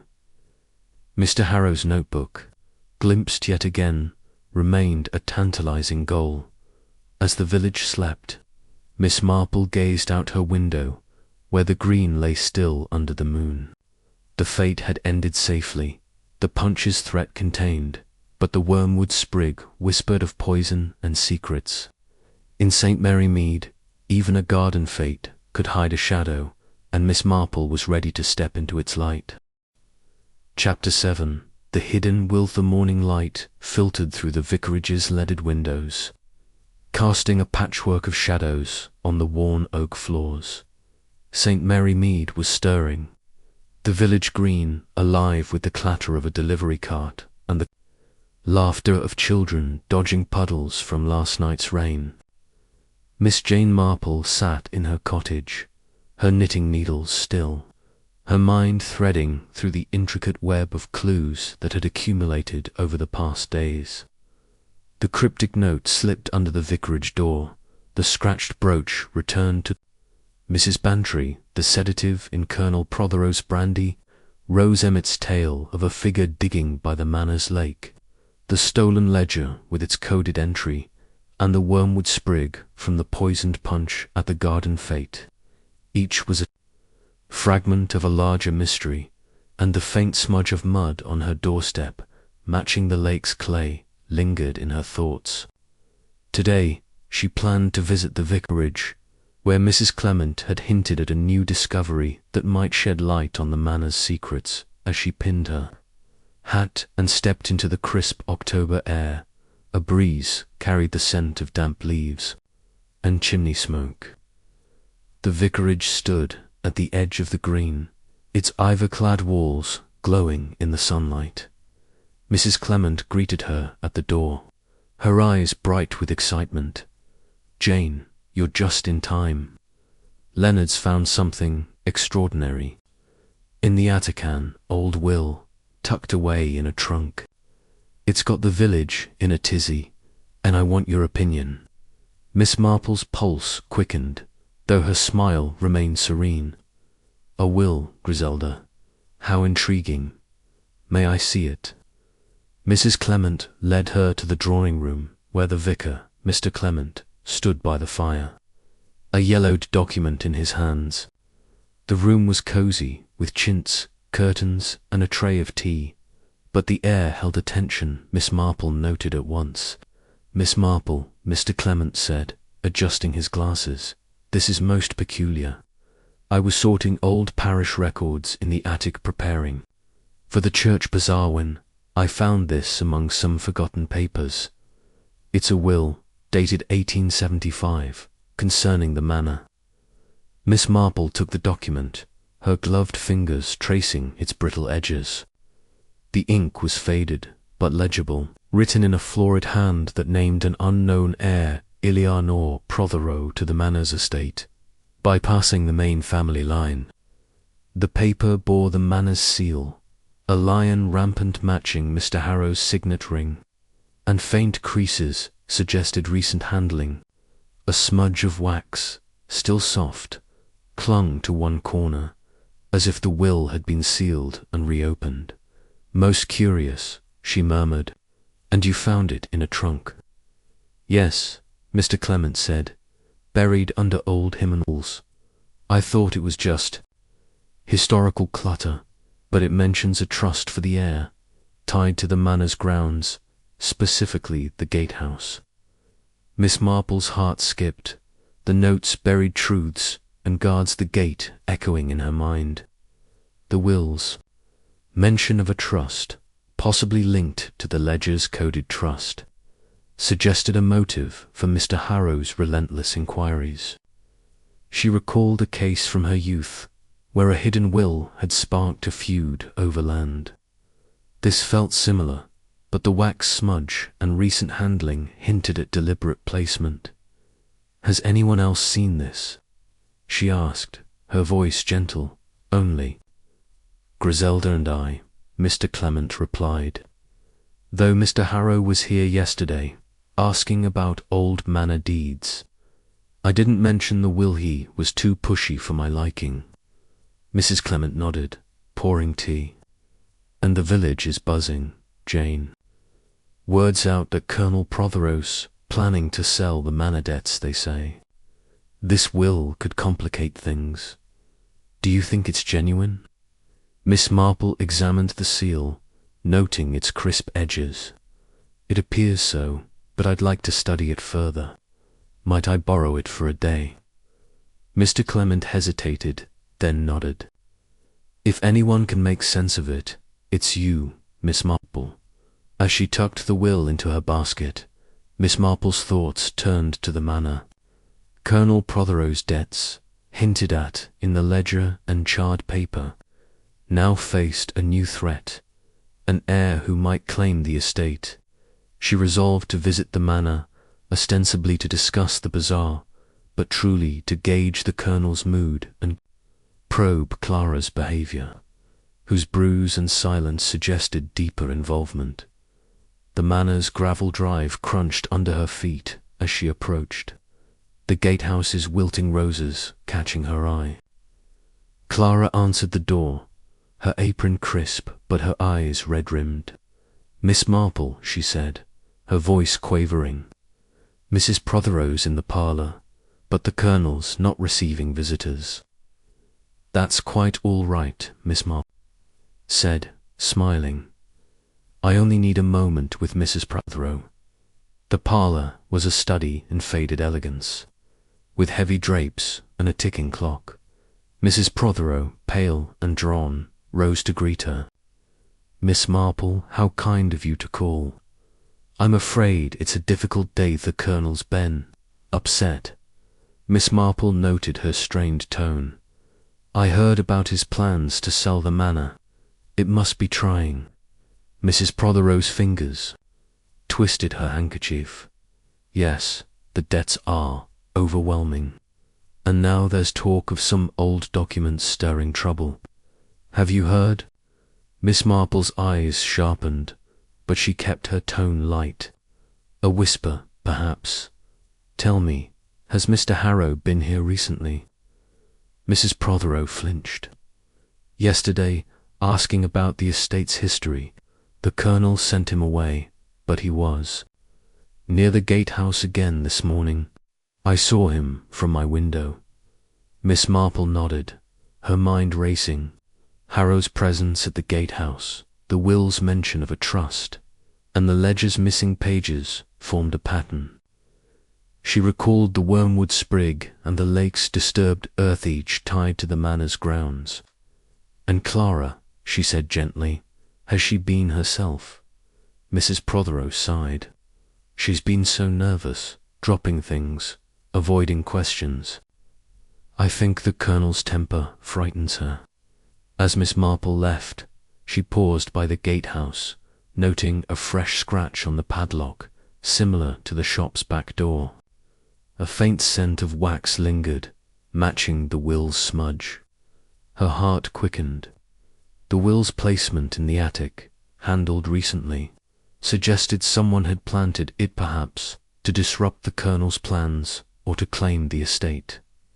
That afternoon, she visited Mr. Pye's shop, where the shopkeeper was restocking shelves, his ledger safely back but lighter by several pages. "Miss Marple," he said, "I'm still shaken from that theft, but I've checked the missing pages were all about the colonel's debts. Odd, isn't it?" "Very," she replied, producing the ledger scrap with its coded dots and dashes. "Mr. Pye, do you recognize this code?" He peered at it, puzzled. "Looks like gibberish, maybe a customer's mark." "I've seen Mr. Harrow doodling something similar in his notebook." Miss Marple's pulse raced. Harrow's notebook, glimpsed repeatedly, might hold the key to the code.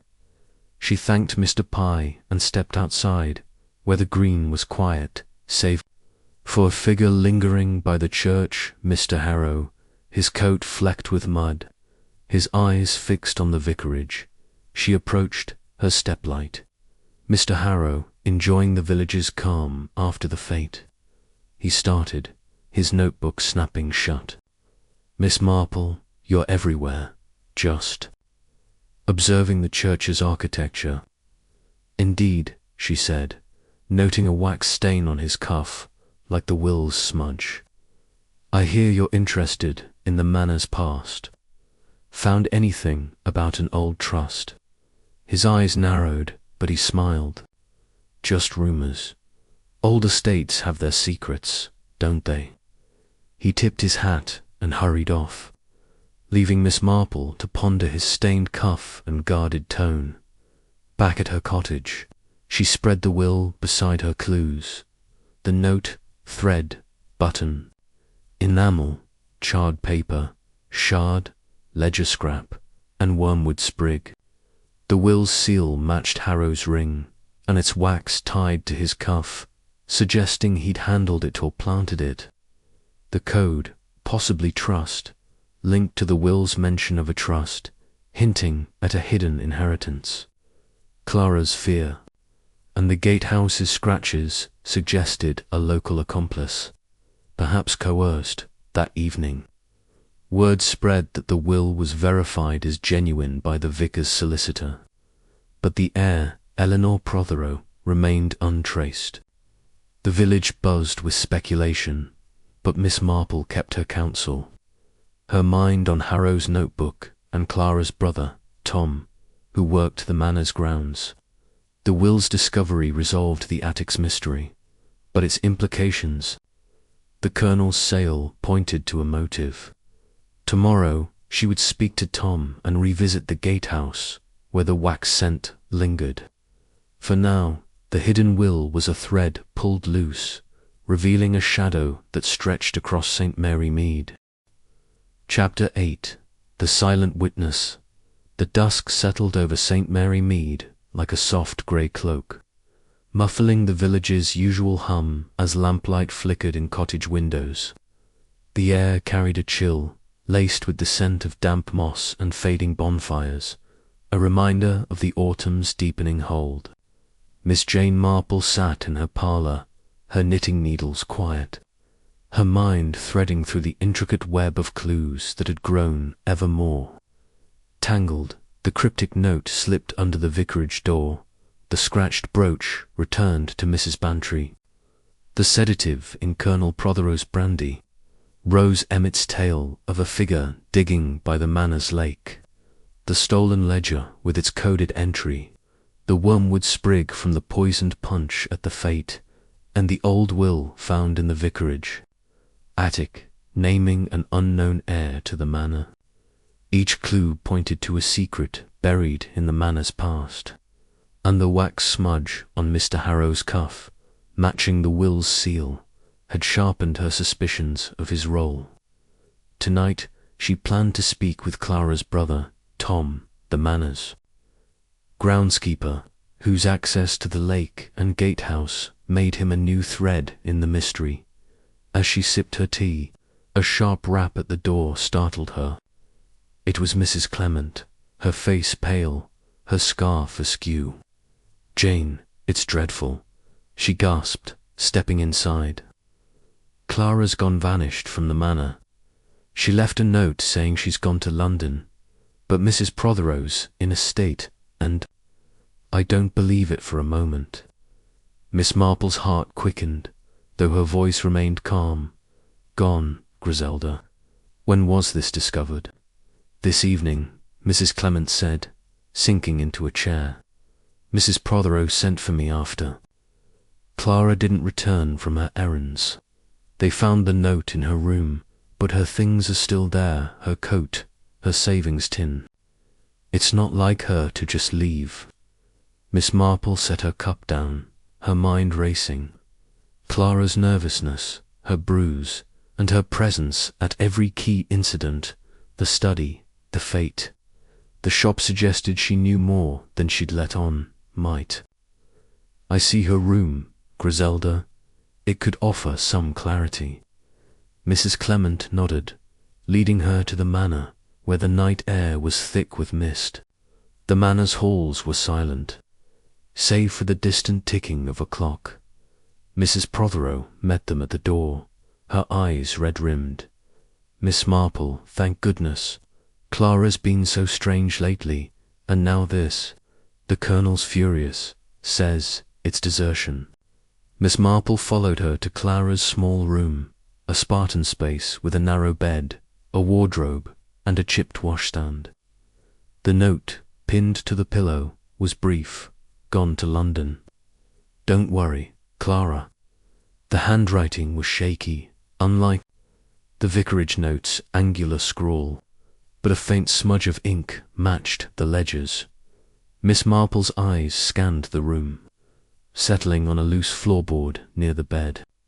She knelt, her gloved hands prying it up, revealing a folded scrap of paper tucked beneath.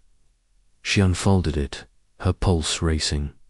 The fragment, torn and smudged, read, "By the lake, midnight, tell no one." The ink was fresh, the paper matching. The ledger's texture. Miss Marple's mind flashed to Rose's tale of a digging figure by the lake, and the wormwood sprig's bitter scent. "Mrs. Prothero," she said gently, "did Clara mention anything about the lake recently?" Mrs. Prothero shook her head. "Only that she avoided it, said it gave her the creeps. But she overheard the Colonel arguing with someone last week, something about a debt. She was terrified afterward." Miss Marple nodded, slipping the fragment into her basket. "And Mr. Harrow, has he been here today?" "He was in the morning," Mrs. Prothero said, wringing her hands. "Asking about old tenant records again. The Colonel sent him packing." Miss Marple thanked her and stepped outside, where the mist curled around the gatehouse's roses. The scratched padlock gleamed faintly, and she noted a fresh footprint. In the mud knot, the elegant woman's shoe from before, but a heavier boot, like those of a Her thoughts turned to Tom, Clara's brother, who worked these grounds. Could he be the figure Rose saw, or was he protecting his sister? At dawn, Miss Marple visited the manor's gardens, where Tom was raking leaves, his broad shoulders hunched. "Good morning, Tom," she said, her voice warm. Those roses by the gatehouse are fading fast. Have you noticed anyone tending them lately? Tom paused, his eyes wary. No, ma'am. I steer clear of the gatehouse, too much trouble. But I saw Mr. Harrow there yesterday, poking about. He asked about the lake's old drainage pipes. Miss Marple's pulse quickened. Harrow's questions, now spanning the gatehouse, lake, and records, suggested a relentless search. And Clara, she said gently, as she seemed herself. Tom's face darkened. She's been scared, ma'am. Won't say why. Ever since she overheard the Colonel shouting about some debt, she's been jumpy. Miss Marple thanked him, noting his clenched fists. Tom's protectiveness and the boot print by the gatehouse hinted at his involvement, perhaps unwillingly. She recalled a case where a sibling's loyalty masked a dangerous secret. Was Tom digging by the lake to protect Clara, or to uncover something else? Back in the village, she called on Mr. Pye, who was polishing his counter, the ledger now locked in a safe. Miss Marple, he said, I'm still checking those missing pages. The Colonel's debts were the bulk of them. But there was one odd entry, something about a trust fund for the manor. Miss Marple's eyes sharpened. The will's mention of a trust, the ledger's code, and now this entry formed a pattern. Did Mr. Harrow ask about such a fund? Mr. Pye nodded. Yesterday he was nosing about old accounts again. Wanted to know about any trusts tied to the manor's land. I told him to check the parish records. Miss Marple thanked him and headed to the church, where Mr. Clement was dusting pews. Miss Marple, any luck with that will? He asked, his glasses slipping. It's proving most illuminating, she said, producing the letter fragment. Leonard, does this handwriting look familiar? He peered at it, frowning. Not quite, but it's similar to some old parish notes, maybe from the manor's files. Mr. Harrow was here this morning, asking about the same trust fund. Miss Marple's mind raced. Harrow's persistence, the will's seal matching his. Ring and the letter fragment's lake reference pointed to a coordinated effort. But Clara's disappearance and Tom's unease suggested a local hand, perhaps coerced. She recalled the wormwood sprig and the punch's bitter scent could, Clara, have been silenced for what she overheard. That evening, a cry rang out from the manor. Clara had returned, pale and dishevelled, claiming she'd gone to London but changed her mind. Mrs. Prothero, relieved, welcomed her back. But Miss Marple, invited to the manor, noted Clara's trembling hands and a faint ink stain on her cuff, matching the letter fragment. Clara dear, she said softly, I'm glad you're safe. Did you see anyone by the lake before you left? Clara's eyes darted away. No, ma'am. I just needed to get away. The manor's been so tense. Miss Marple nodded, her suspicions deepening. Clara's return resolved the immediate crisis, but her fear and the ink stain suggested she'd been coerced into silence. The letter fragment, hidden under her floorboard, tied her to the lake's mystery and Tom's boot print, hinted at his role. Harrow's questions about the trust fund, linked to the will and ledger, pointed to a motive an inheritance or debt worth hiding. At her cottage, Miss Marple spread her clues: the note, thread, button, enamel, charred paper, shard, ledger scrap, wormwood, sprig, will, and letter fragment. The code, possibly trust, aligned with the will's trust and the ledger's entry, suggesting a financial secret tied to the manor's land. The lake's disturbed earth and Clara's fragment hinted at a physical hiding place, perhaps uncovered by the digging figure. Harrow's wax-stained cuff and relentless probing made him central. But Clara's fear and Tom's protectiveness suggested a local conspiracy as the village slept. Miss Marple gazed out her window, where the green lay silent under the stars.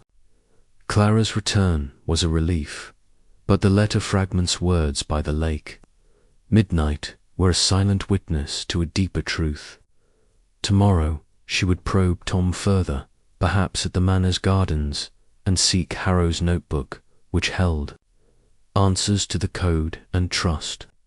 For now, the silent witness had spoken, and its whisper echoed through St. Mary Mead's shadows. Chapter 9. The stained glass Cluth morning sun streamed through the ancient oaks of St. Mary Mead, dappling the village green with patches of gold. The air was crisp, carrying the faint tang of wood smoke and the earthy scent of fallen leaves.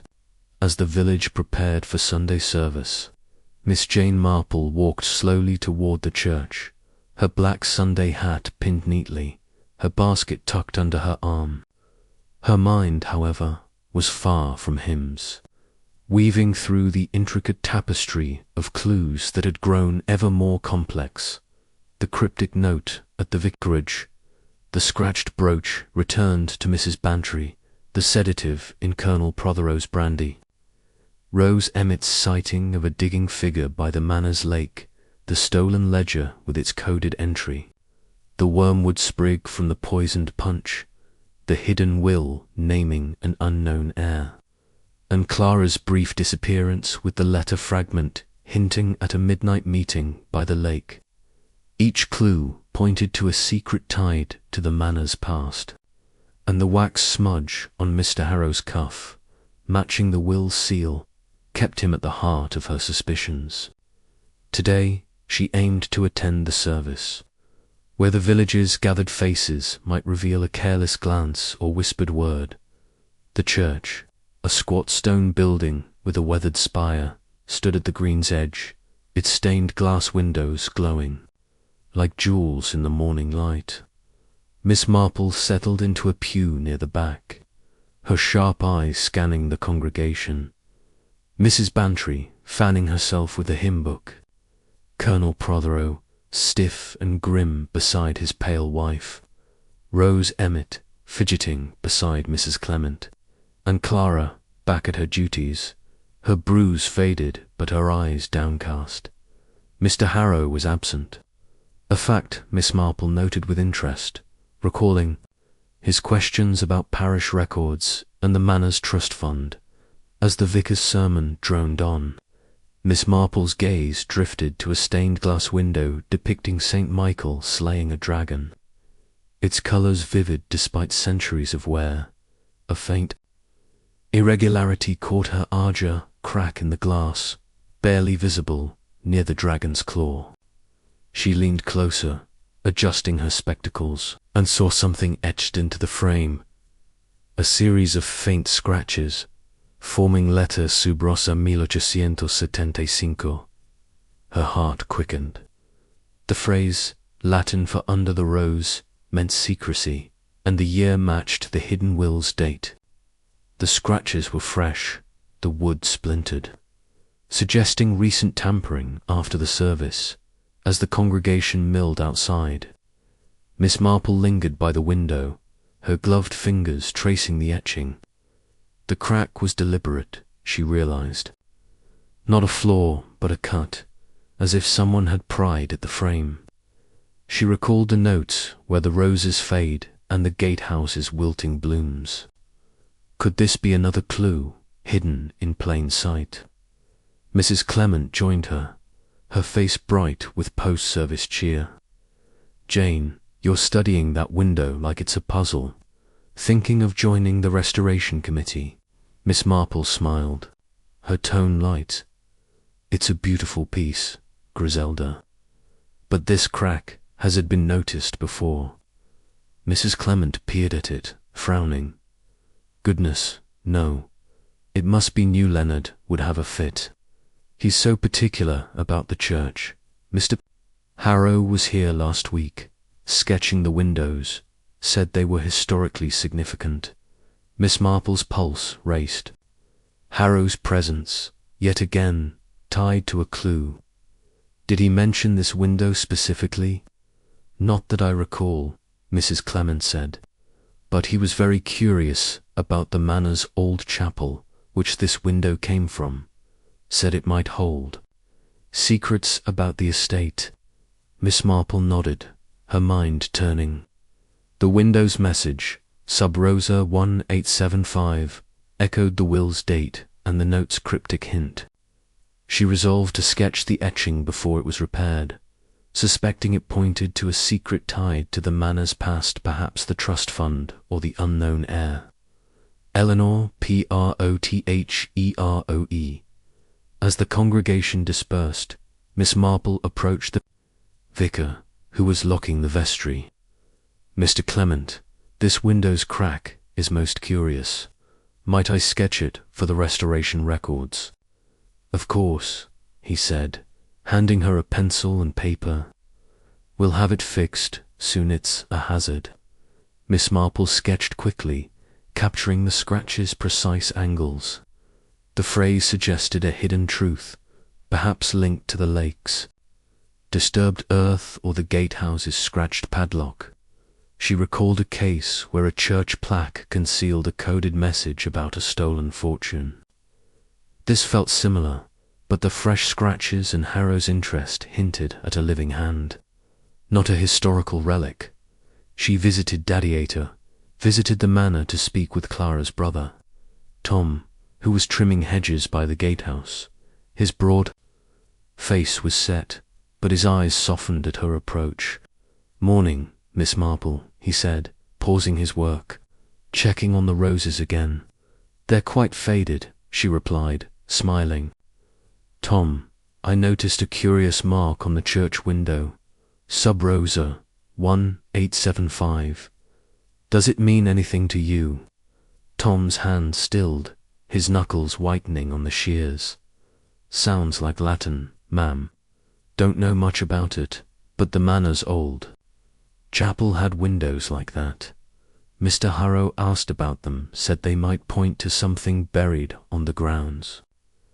Miss Marple's heart skipped. Harrow's questions, now spanning the window, lake, gatehouse, and records, formed a relentless pursuit. "And Clara," she said gently, "has she spoken of the window or the manor's past?" Tom's face darkened. "She's been scared, ma'am. Ever since she overheard the colonel arguing about some old debt, she's not been herself. I told her to stay away from that Harrow fellow, he's trouble." Miss Marple thanked him, noting his protective tone. Tom's knowledge of the window and Clara's fear suggested a family secret, perhaps tied to the will or the lake's digging. She recalled the letter fragment Clara hid, mentioning a midnight meeting by the lake. Was it connected to the window's message? At the vicarage, Mrs. Clement was sorting bizarre donations, her face lighting up at Miss Marple's arrival. "Jane, you're a godsend. The village is still buzzing about that will. Have you found anything new?" Miss Marple produced her sketch of the window's etching. This, Griselda, it was scratched into a church window, dated 1875, like the will. Does it ring any bells? Mrs. Clement gasped. "Sub Rosa. That's secrecy, isn't it? Leonard said the manor's old chapel was tied to a scandaler, disowned Prothero, I think. Mr. Harrow was asking about it." Miss Marple's mind raced. A disowned Prothero, the will's heir, and the window's message pointed to a family secret. Harrow's signet ring, bearing the manor's seal, suggested a personal stake perhaps. He was the heir or an agent. But Clara's letter fragment and Tom's protectiveness hinted at a local accomplice. That afternoon, the vicar announced the window's repair, erasing the etching. Miss Marple's sketch preserved it, a satisfying resolution to the clue's discovery. But the messages, meaning Sub Rosa 1875, deepened the mystery, linking the will, the ledger's code, and the lake's disturbances. She resolved to confront Harrow about his ring and revisit the lake with Tom, whose boots matched the gatehouse print. As night fell, Miss Marple sat in her cottage, her clues spread out, the note, thread, button, enamel, charred paper, shard, ledger, scrap, wormwood sprig, will, letter fragment, and window sketch. The congregation was reassured, the window fixed, but the etched message whispered of a secret buried under the manor's faded roses, waiting for Miss Marple to unearth. Chapter 10. The poisoned pen. The twilight draped St. Mary Mead in a hush. The village's thatched roofs and winding lanes softened by the fading light of an October evening. The air carried the crisp bite of autumn, mingled with the faint scent of chimney smoke and the last of the season's apples. Miss Jane Marple sat by her parlour window, her knitting needles idle, her sharp eyes tracing the silhouettes of lampposts on the green. Her mind, however, was far from idle. Weaving through the intricate web of clues that had grown ever more tangled, the cryptic note slipped under the vicarage door. The scratched brooch returned to Mrs. Bantry, the sedative in Colonel Prothero's brandy, Rose Emmett's sighting of a figure digging by the manor's lake, the stolen ledger with its coded entry, the wormwood sprig from the poisoned punch at the fate, the hidden will naming an unknown heir, Clara's brief disappearance with a letter fragment hinting at a midnight meeting, and the stained glass window's scratched message, SUB, Cosa 1875. Each clue pointed to a secret buried in the manor's past, and Mr. Harrow's wax-stained cuff and signet ring, matching the will seal, kept him at the heart of her suspicions. Tonight, she planned to review her clues, particularly the ledger's coded dots and dashes, possibly spelling trust, which echoed the will's mention of a trust fund. As she sipped her tea, a commotion erupted outside a flurry of voices. By the post-box, where Mrs. Price from the Blue Boar was waving a letter, her face flushed with indignation. "It's outrageous," she cried to a gathering crowd. "Accusing me of pilfering from the till. Who dare write such a thing?" Miss Marple hurried to the green, her basket tucked under her arm, her curiosity piqued. The crowd parted, revealing a handful of villagers clutching similar letters, each bearing accusations. Mr. Pye was charged with falsifying accounts, Miss Weatherby with spreading malicious gossip, and even the vicar with neglecting parish duties. The letters, written in a sharp, angular scrawl, echoed the vicarage note style, their ink a deep indigo that shimmered in the lamplight. Miss Marple's heart quickened. A flood of anonymous letters, sowing discord, suggested a deliberate campaign to unsettle the village, perhaps tied to the manor's secrets. "Mrs. Price, may I see the letter?" Miss Marple asked, her voice gentle but firm. Mrs. Price handed it over, her hands trembling. The paper was cheap, like the vicarage note, but the handwriting was identical, with a slight tremor in the loops, as if written in haste or fear. The accusation Mrs. Price skims profits from the Blue Boar's till was specific, hinting at intimate knowledge of village affairs. Miss Marple noted a faint smudge of wax on the envelope, reminiscent of the will's seal and Mr. Cuff. "Most disturbing," she murmured, handing it back. "Have others received such letters?" "Half the village, it seems," Mrs. Price said, her voice sharp. "Mrs. Bantry got one about an affair, and the colonel's accused of hiding debts. It's a scandal."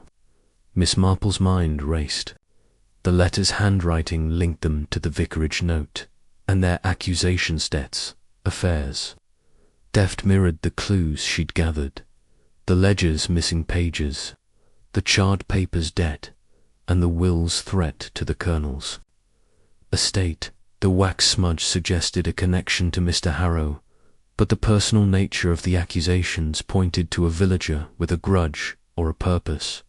She visited the vicarage, where Mrs. Clement was sorting through a pile of similar letters, her face pale. "Jane, it's a nightmare," she exclaimed, waving a sheet.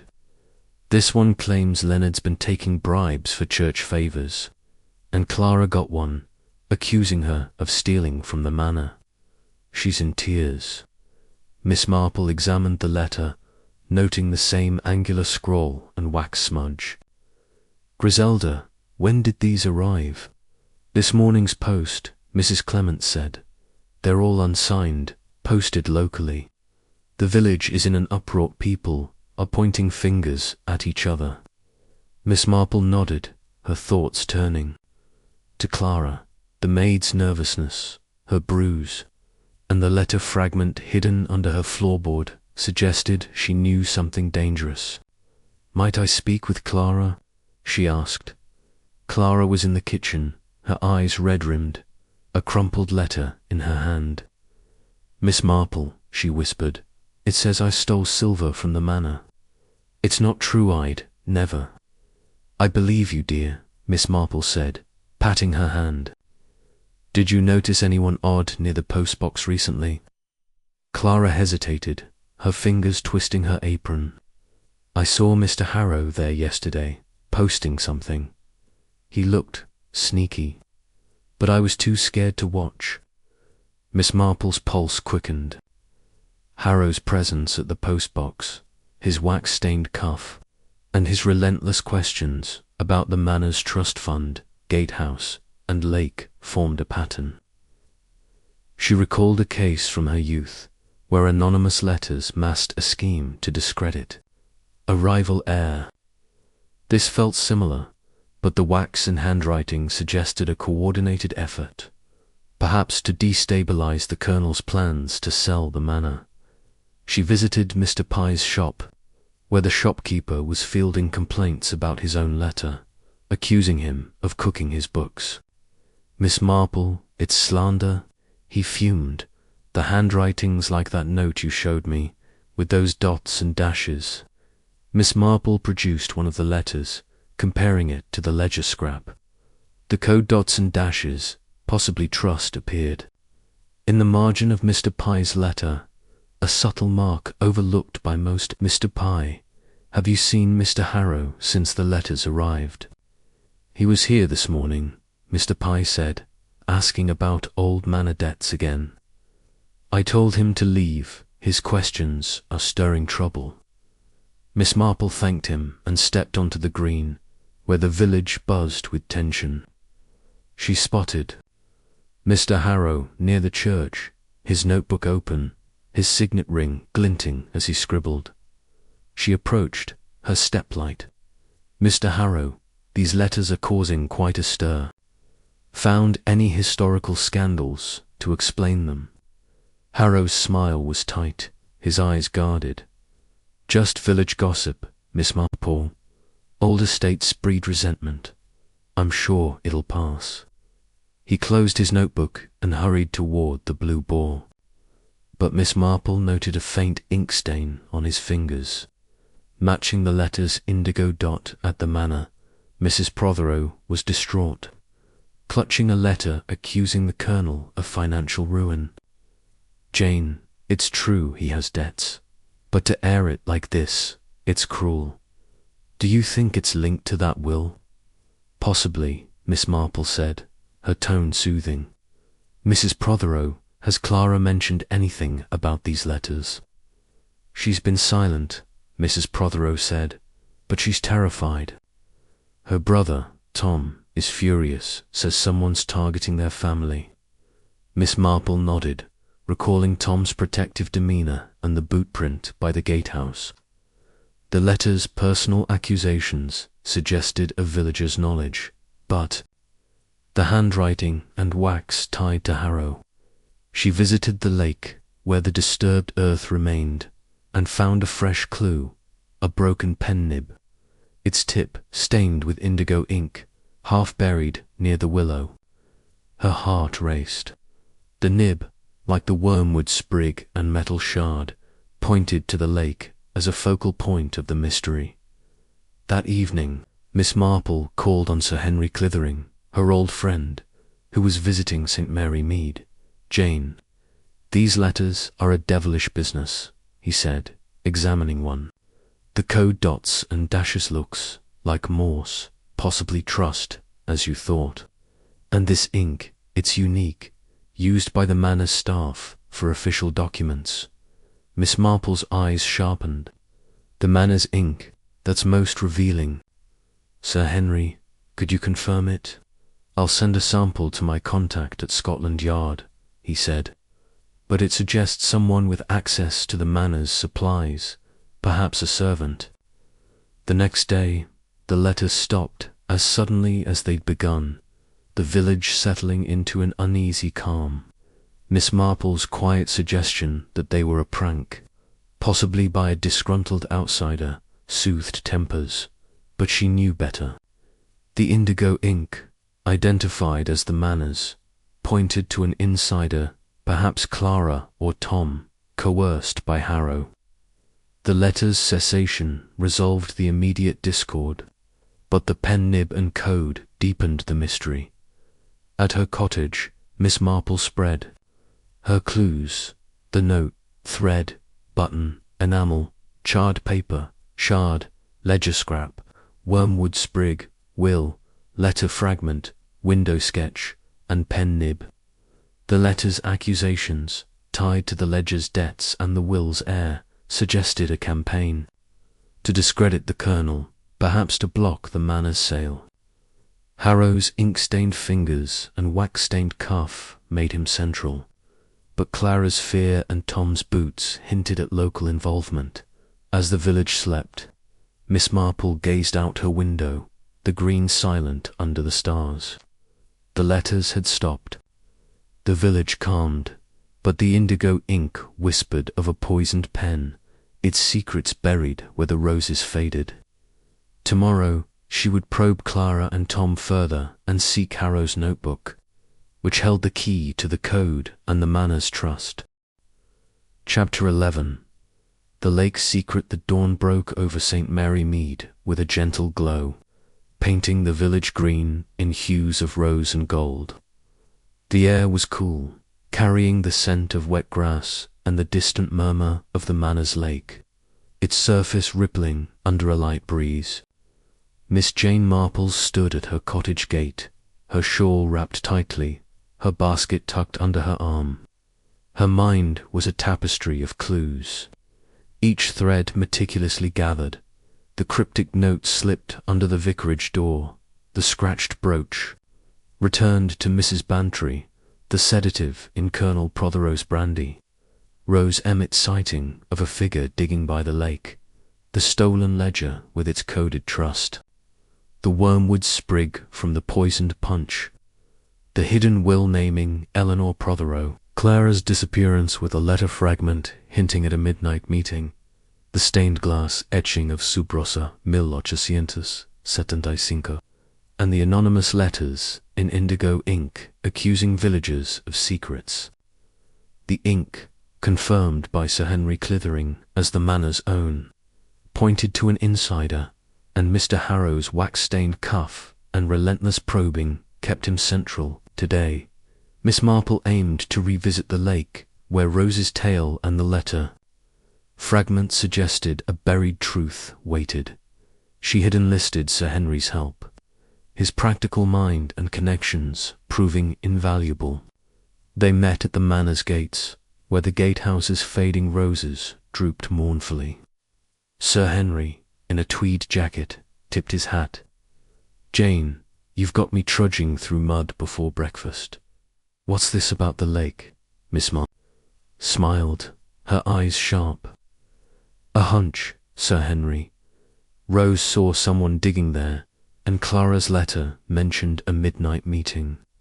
The note's buried truths and the stained glasses sub rosa point to something hidden, perhaps literally." They approached the lake, a murky oval fringed by willows, its banks soft with clay. The disturbed earth near the willow, where Miss Marple had found the wormwood sprig and metal shard, was now marked by deeper ruts, as if someone had returned. Sir Henry, ever practical, produced a small spade from his satchel. "Let's see. What's buried, shall we?" They dug carefully, the mud yielding reluctantly. After several minutes, Sir Henry's spade struck something harder, metal box, rusted but intact, its lock gleaming with fresh scratches. Miss Marple's heart raced as he pried it open, revealing a bundle of letters, their paper yellowed but preserved in wax. The topmost letter, dated 1875, was addressed to Eleanor Prothero, and bore the Manor's lion rampant seal, matching Mr. Harrow's signet ring. "Good Lord, Jane," Sir Henry said, scanning the letter. "It's a confession from a Prothero ancestor, admitting to disowning Eleanor over a scandal. Something about a disputed trust fund, hidden to protect the family's name." Miss Marple's eyes gleamed. The will's trust, the ledgers. "Code, and now this. The lake holds the Manor's secrets, Sir Henry." She examined the letters, noting their crisp folds, as if recently handled. A faint scent of indigo ink clung to one, matching the anonymous letters. "Someone knew these were here," she said, "and wanted them found or hidden." They secured the box in Sir Henry's satchel, agreeing to keep it quiet until they could study its contents. As they left the lake, Miss Marple spotted a fresh footprint in the mother-woman's shoe, narrow and elegant, identical to the one by her doorstep and the gatehouse. Her thoughts turned to Clara, whose nervousness and ink-stained cuff suggested involvement. But the footprint's elegance hinted at another player, perhaps Mrs. Prothero herself. At the vicarage, Mrs. Clement was bustling about, preparing for a parish meeting. "Jane, you're up early," she exclaimed. "Have you heard? The village is still reeling from those awful letters, but they've stopped, thank goodness." Miss Marple nodded, her mind on the box. "Griselda, has Clara mentioned anything about the lake recently? Or perhaps her brother, Tom?" Mrs. Clement frowned. "Clara's been quieter than ever, and Tom's been at the manor all hours, tending the grounds. He was furious about Clara's letter, said it was lies. Oh, and Mr. Harrow was here yesterday, asking about old manor scandals. Leonard told him to bother someone else." Miss Marple's pulse quickened. Harrow's questions, now circling scandals, aligned with the letters, accusations, and the box's contents. She visited the manor, where Mrs. Prothero greeted her. In the parlour, her hands twisting a lace handkerchief. "Miss Marple, it's been a dreadful week. First the letters, now Clara's so skittish I fear she'll leave again." "Poor dear," Miss Marple said, her tone soothing. "Has Mr. Harrow been troubling you?" Mrs. Prothero's eyes darted to the window. "He was here this morning, asking about the lake's history, something about old drainage tunnels. The Colonel nearly threw him out." Miss Marple noted her unease, recalling the footprint. "And the lake, does anyone visit it regularly?" "Only Tom, for maintenance," Mrs. Prothero said. "Clara avoids it. She says it's haunted."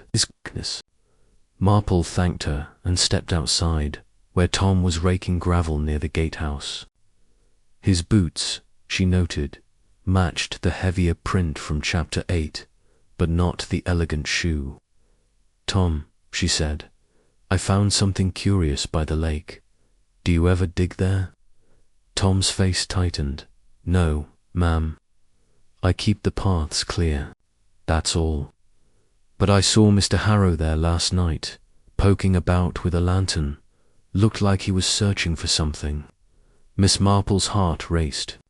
Harrow's nocturnal visit, the scratched lock, and the indigo ink tied him to the box.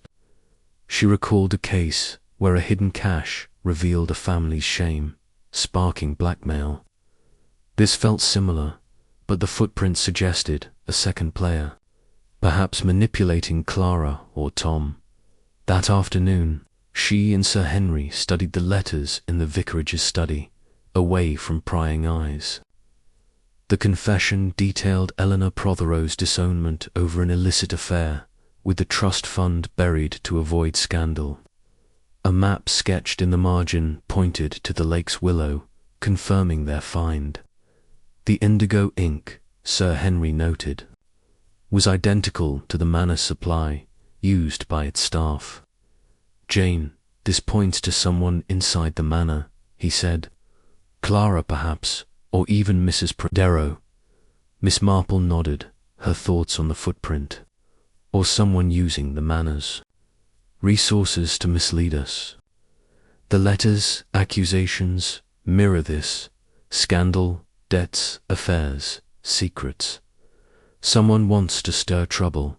They locked the box in the vicarage safe, agreeing to keep it secret until they could trace Eleanor's descendants."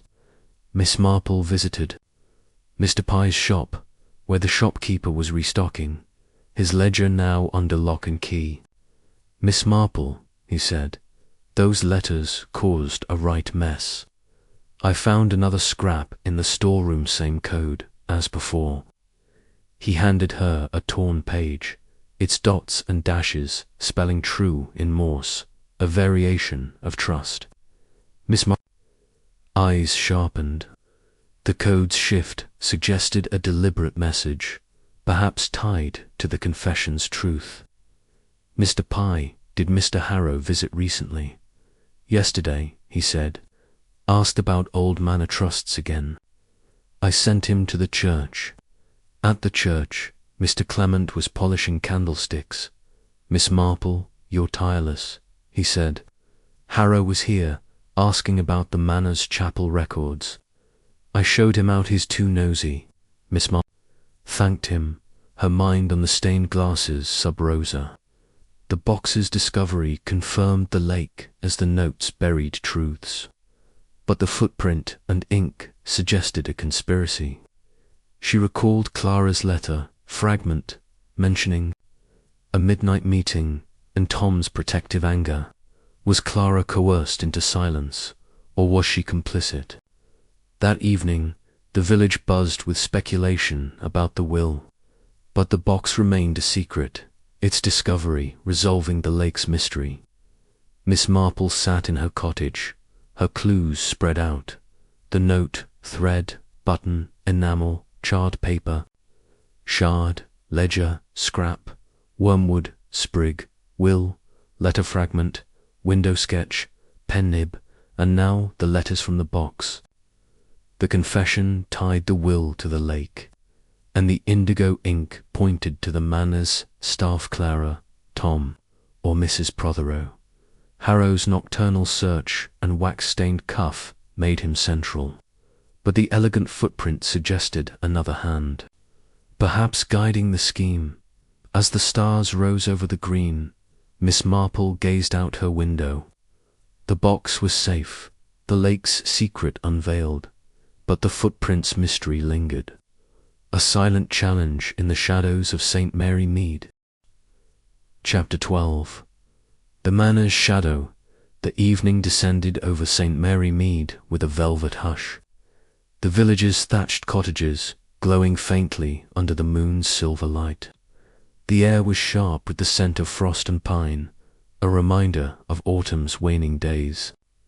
Miss Jane Marple sat by her parlour fire, her knitting untouched, her mind weaving through the intricate tapestry of clues that had grown.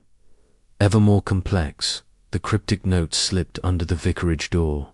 The scratched brooch returned to Mrs.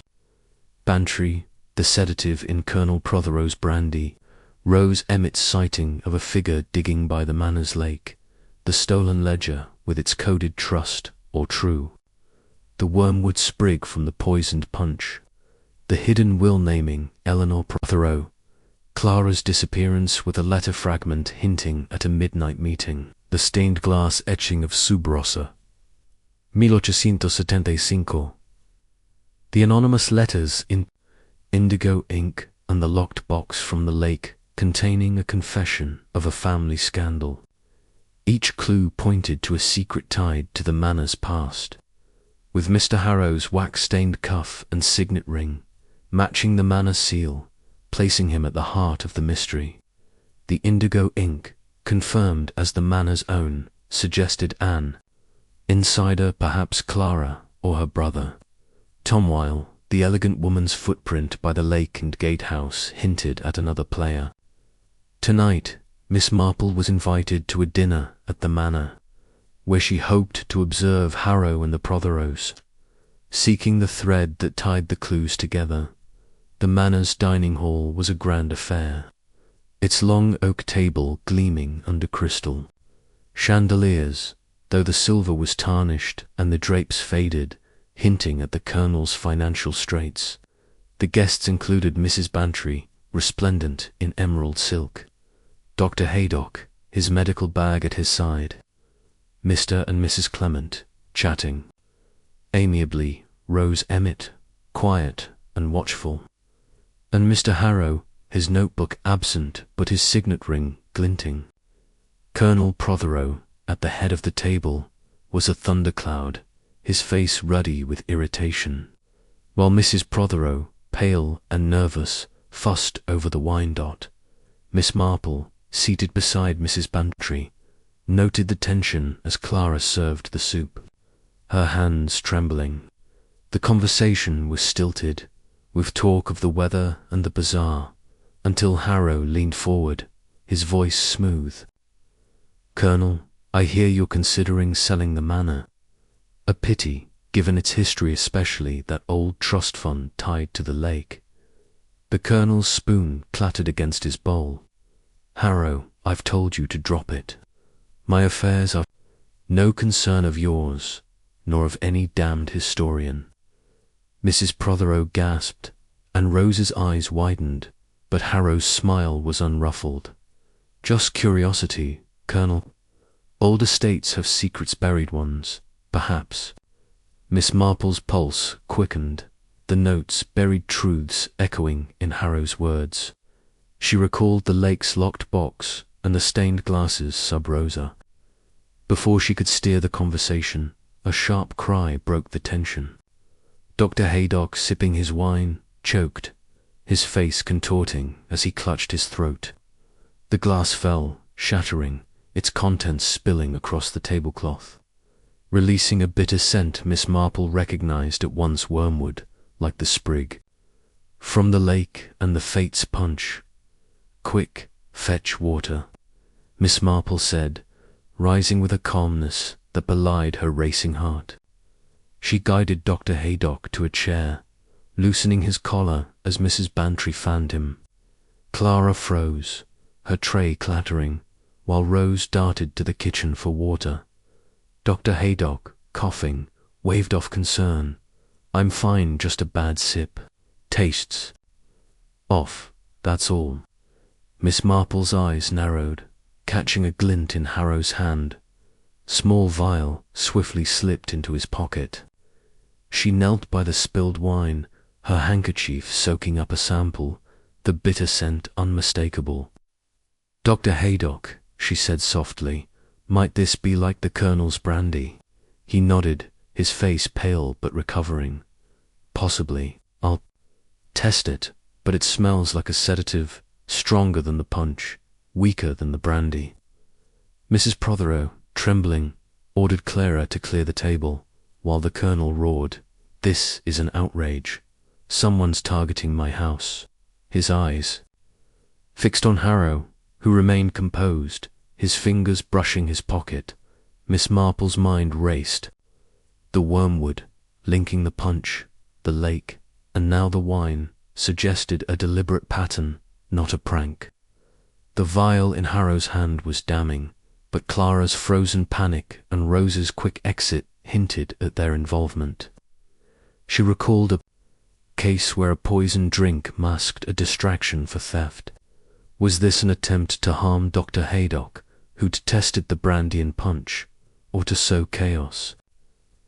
After dinner, as the guests dispersed, Miss Marple lingered in the hall, where Clara was polishing silver, her hands unsteady. "Clara, dear," Miss Marple said, "that wine was most unfortunate. Did you pour it yourself?" Clara's eyes darted to the door. "Yes, ma'am, from the cellar. I didn't nobody touched it, I swear."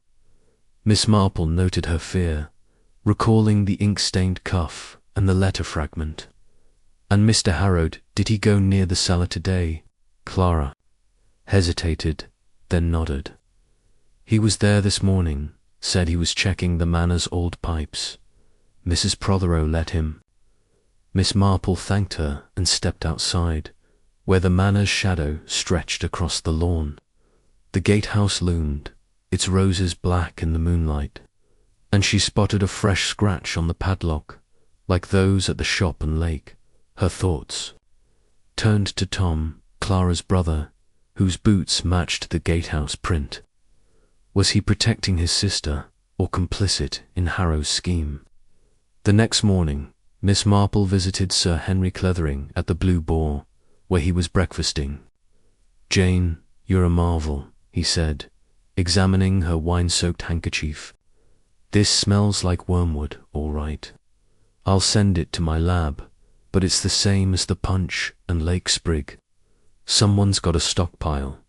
Miss Marple nodded, producing the lake's letters. "These confirm a scandaler, disowned heir, Eleanor, and a hidden trust. Harrow's ring matches the seal, and his vial tonight suggests he's more than a historian." Sir Henry frowned. "He's bold, poisoning a doctor in front of everyone. But the manor's ink and Clara's fear point to an insider. Could she, or Tom, be helping him?"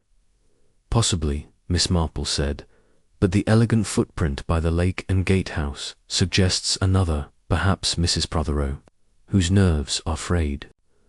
They agreed to watch Harrow closely, and Miss Marple visited the vicarage, where Mrs. Clement was sorting parish records.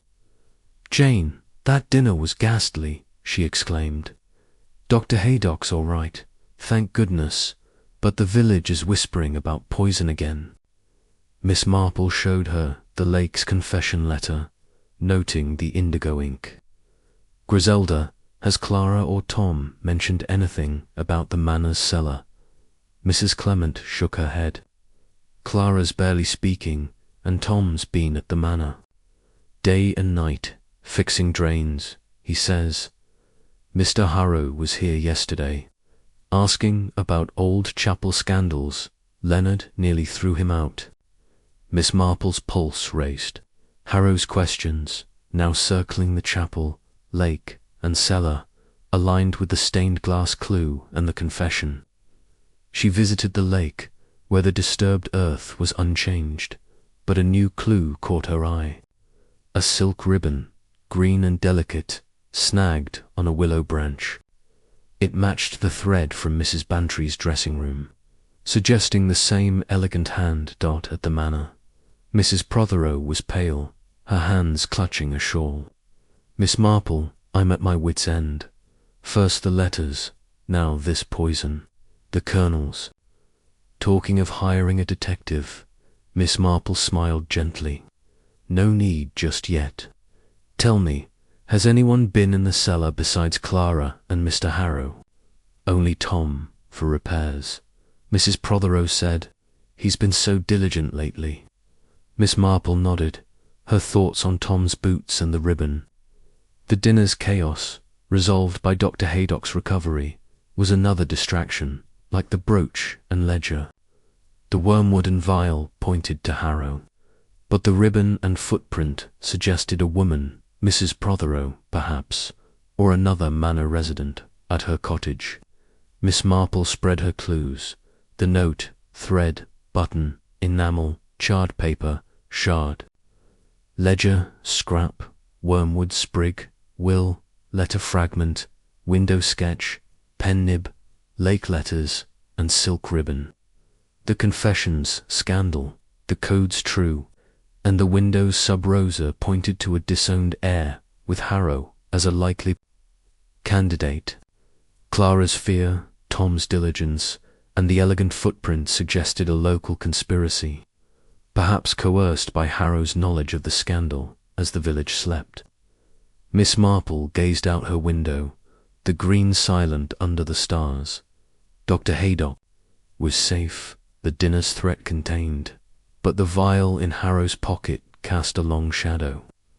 Tomorrow she would confront Tom about the cellar and seek the ribbon's owner, while Harrow's notebook remained a prize worth pursuing. Chapter 13. The Unseen Hand.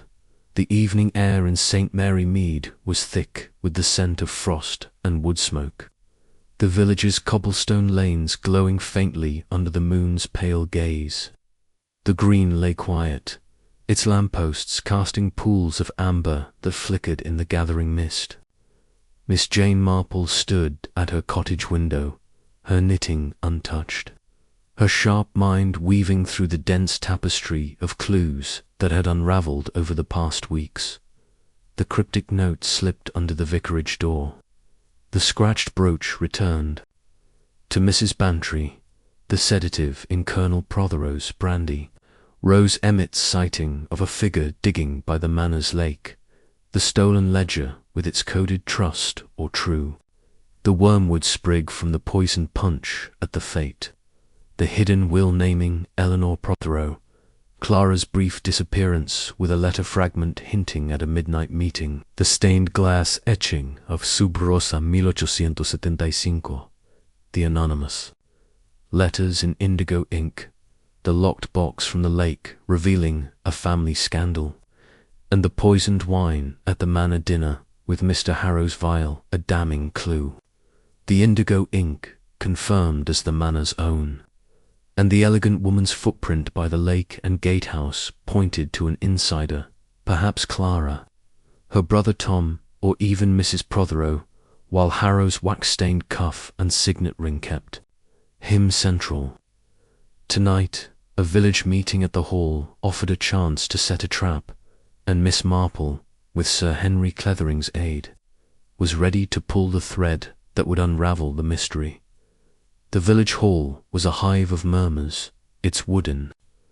Benches filled with villagers eager to discuss the anonymous letters and the manor's rumoured sale. Miss Marple sat near the front, her basket at her feet, her eyes scanning the crowd. Colonel Prothero, his face a storm of irritation. Mrs. Prothero, pale and clutching her shawl. Mrs. Bantry whispering to Mrs. Clement. Rose Emmett, her hands fidgeting. Clara, serving tea with a forced smile. And Tom, leaning against a wall, his groundskeeper's boots muddy. Mr. Harrow was there, his notebook closed, his signet ring glinting as he watched the room with a guarded expression. Mr. Clement opened the meeting, his voice steady despite the tension. We're here to address these troubling letters and restore calm. Has anyone new information to share? Miss Marple rose, her voice gentle but clear. I've noticed a curious pattern in these incidents. The note, the letters, the manners. Troubles, they all point to a secret tied to the manor's past, perhaps a trust fund or an heir. Might anyone know of such a matter? The room stirred, eyes darting. Colonel Prothero snorted. Nonsense. My family's affairs are private, and I won't have them dragged out by meddlers.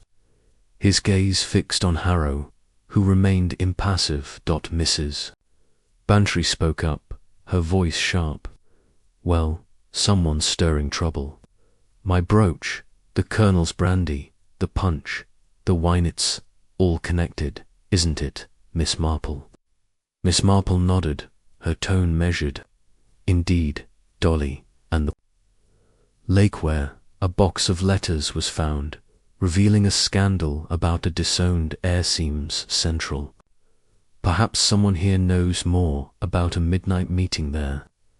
Rose flushed, her eyes dropping, while Clara's tray rattled, drawing glances. Tom shifted, his fists clenching, and Miss Marple caught his eye, her gaze steady but kind. "Tom," she said softly, "you've worked the manor's grounds. Have you seen anything unusual by the lake or gatehouse?" Tom's face reddened, his voice low. "I've told you, ma'am, I stick to my work. But I saw Mr. Harrow digging there late at night. He said it was for his book, but he was hiding something." Harrow stood, his voice smooth but edged. "I was researching drainage tunnels, as I've said. The manor's history is my work, not a crime." The crowd murmured, but Miss Marple pressed on, producing the letter fragment from Clara's room. "This mentions a midnight meeting by the lake. Clara dear, did you write it?" Clara gasped, her tray clattering to the floor. "No, ma'am. I found it in my room, but I didn't write it." Tom stepped forward, his voice breaking. "Enough, it was me, all right. I wrote it to warn Clara off. Harrow's been threatening her, saying he'd tell the colonel she stole if she didn't. Help him. He wanted me to dig by the lake. Find that box said it'd ruin the colonel. I only did it to protect her." The room erupted, the colonel shouting, "You treacherous cur," as Mrs. Prothero clutched her shawl, tears streaming. Sir Henry rose, his authority calming the chaos. "Tom, what did Harrow want with the box?" Tom's shoulders slumped. "Letters, sir. Said they'd prove the manor wasn't the colonel's to sell. He promised us money, but Clara was scared he knew too much, like he'd been watching us." Miss Marple's heart raced. Tom's confession tied Harrow to the lake's box, the will's trust, and the anonymous letter's accusations. She recalled a case where a coerced servant exposed a blackmailer. "Tom," she said gently, "did Harrow use the manor's ink for those letters?" Tom nodded, his voice hoarse. "He took some from the study, said it'd make the letters look local, stir up trouble." Harrow's face tightened, but he remained silent, his hands slipping to his pocket. Sir Henry signalled the constable, who moved to detain Tom, but Miss Marple's voice cut through. "One moment, please. Mr. Harrow, your ring matches the manor's seal, and your cuff bore wax from the will. Care to explain?" Harrow's smile was cold. "You're clever, Miss Marple, but I'm just a historian. My ring's an antique. Nothing more." The meeting ended with Tom detained for questioning, the village abuzz with his confession. But as Miss Marple left the hall, she saw Harrow slip away, leaving a note on a bench. She retrieved it, her pulse racing. It read, "You're too late, old woman. The truth is mine." The handwriting matched the vicarage note, the indigo ink unmistakable dot. Miss Marple returned home, her mind alight. Tom's confession resolved. The lake's digging and Clara's fear, but Harrow's escape and taunting note deepened the mystery. She spread her clues on the table.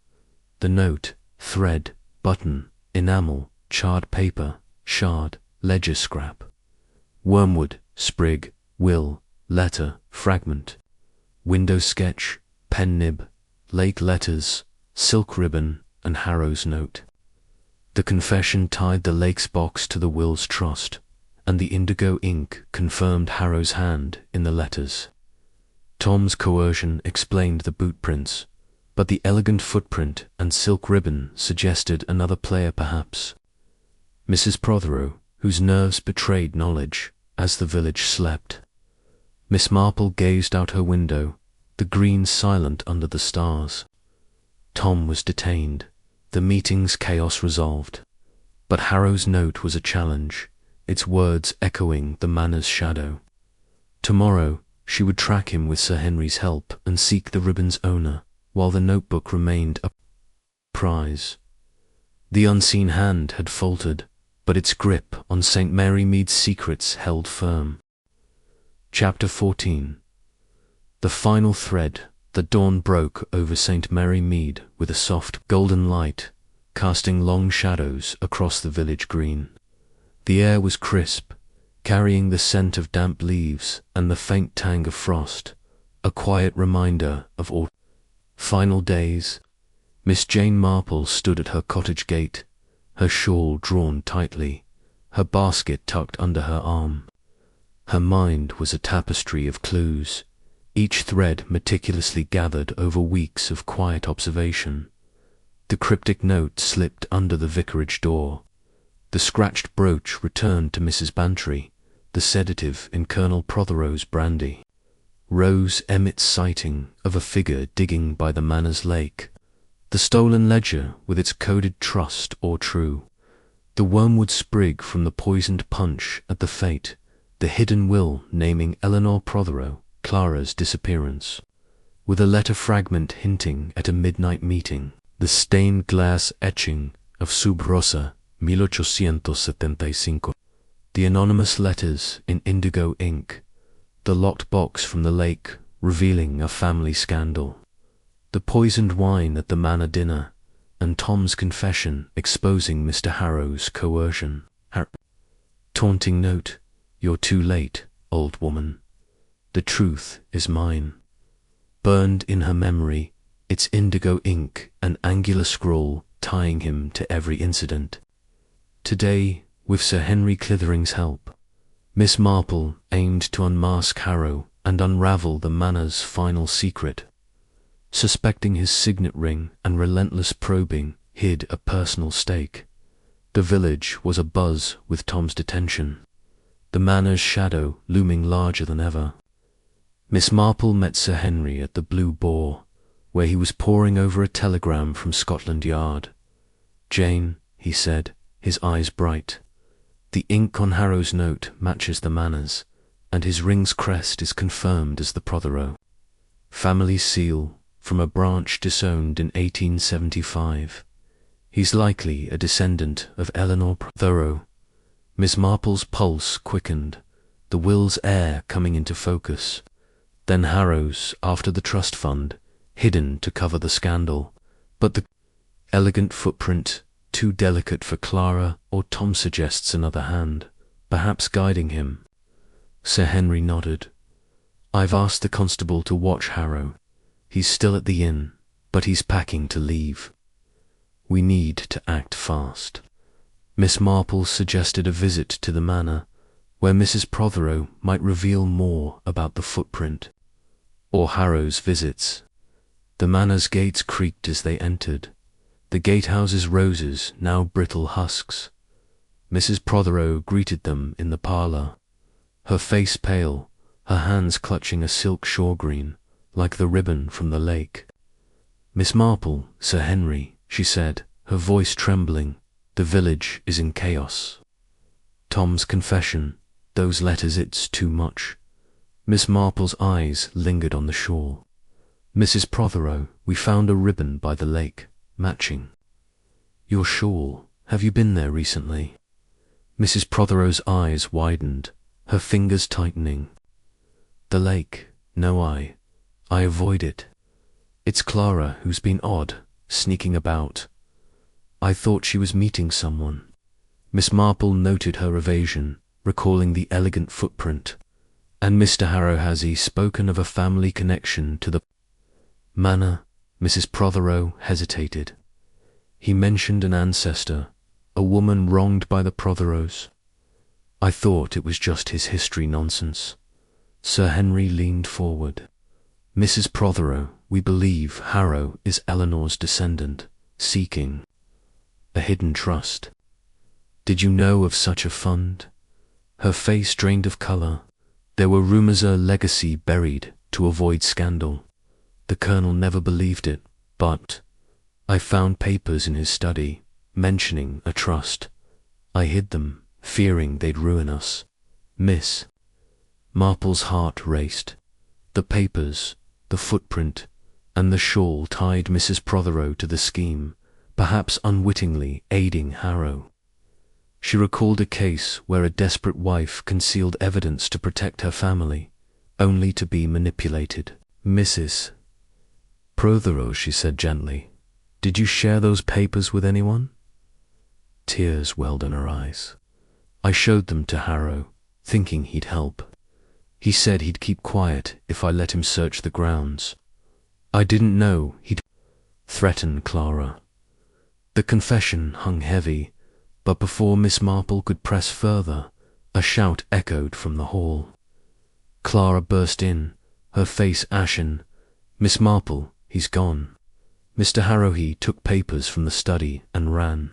Sir Henry sprang up, signalling the constable via telephone, while Miss Marple calmed Clara. What papers, dear?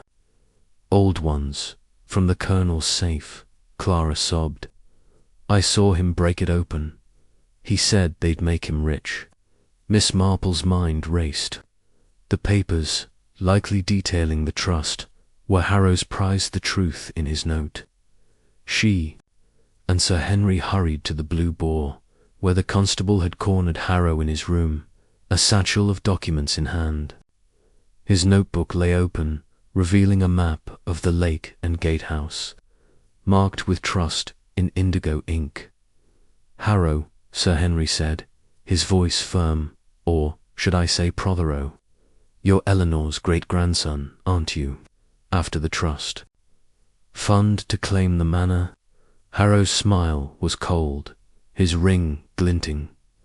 Clever, Sir Henry? Yes, I'm Edward Prothero. The manor's mine by right, Alana, was cheated, and I've proof. He waved the papers, a legal claim to the trust. Miss Marple stepped forward, her voice calm. You stirred the village with letters, poisoned drinks, and coerced Tom and Clara to find that box. But why the brooch, the ledger? Harrow's eyes narrowed. Distractions, to keep you all guessing while I searched. The trust's papers were hidden, but I knew the lake held the key. Mrs. Prothero, arriving with Clara, gasped. You used me. I thought you'd save the manor. Harrow sneered. You were easy, hiding your own secrets, your husband's debts, your trips to the lake. Miss Marple's eyes sharpened. The footprint was yours, Mrs. Prothero, wasn't it? You met Harrow, hoping to protect the manor. Mrs. Prothero nodded, sobbing. I didn't know he'd hurt anyone.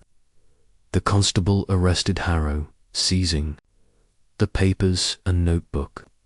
The village sighed in relief, the manor's secret exposed. Miss Marple returned home, spreading her clues, the note, thread, button, enamel, charred, paper, shard, ledger scrap, wormwood sprig, will, letter fragment, window sketch, pen nib, lake letters, silk ribbon, Harrow's note, and the trust papers. Harrow's identity as Edward Prothero, the letters' accusations, and Mrs. Prothero's complicity tied every thread. The trust was real, but its claim was now in legal hands. The manor's fate uncertain as the stars rose over the green. Miss Marple gazed out her window. Harrow was detained, the village safe, but the manor's shadow lingered. The final thread was pulled, revealing a truth buried for generations, and St. Mary Mead could rest for now.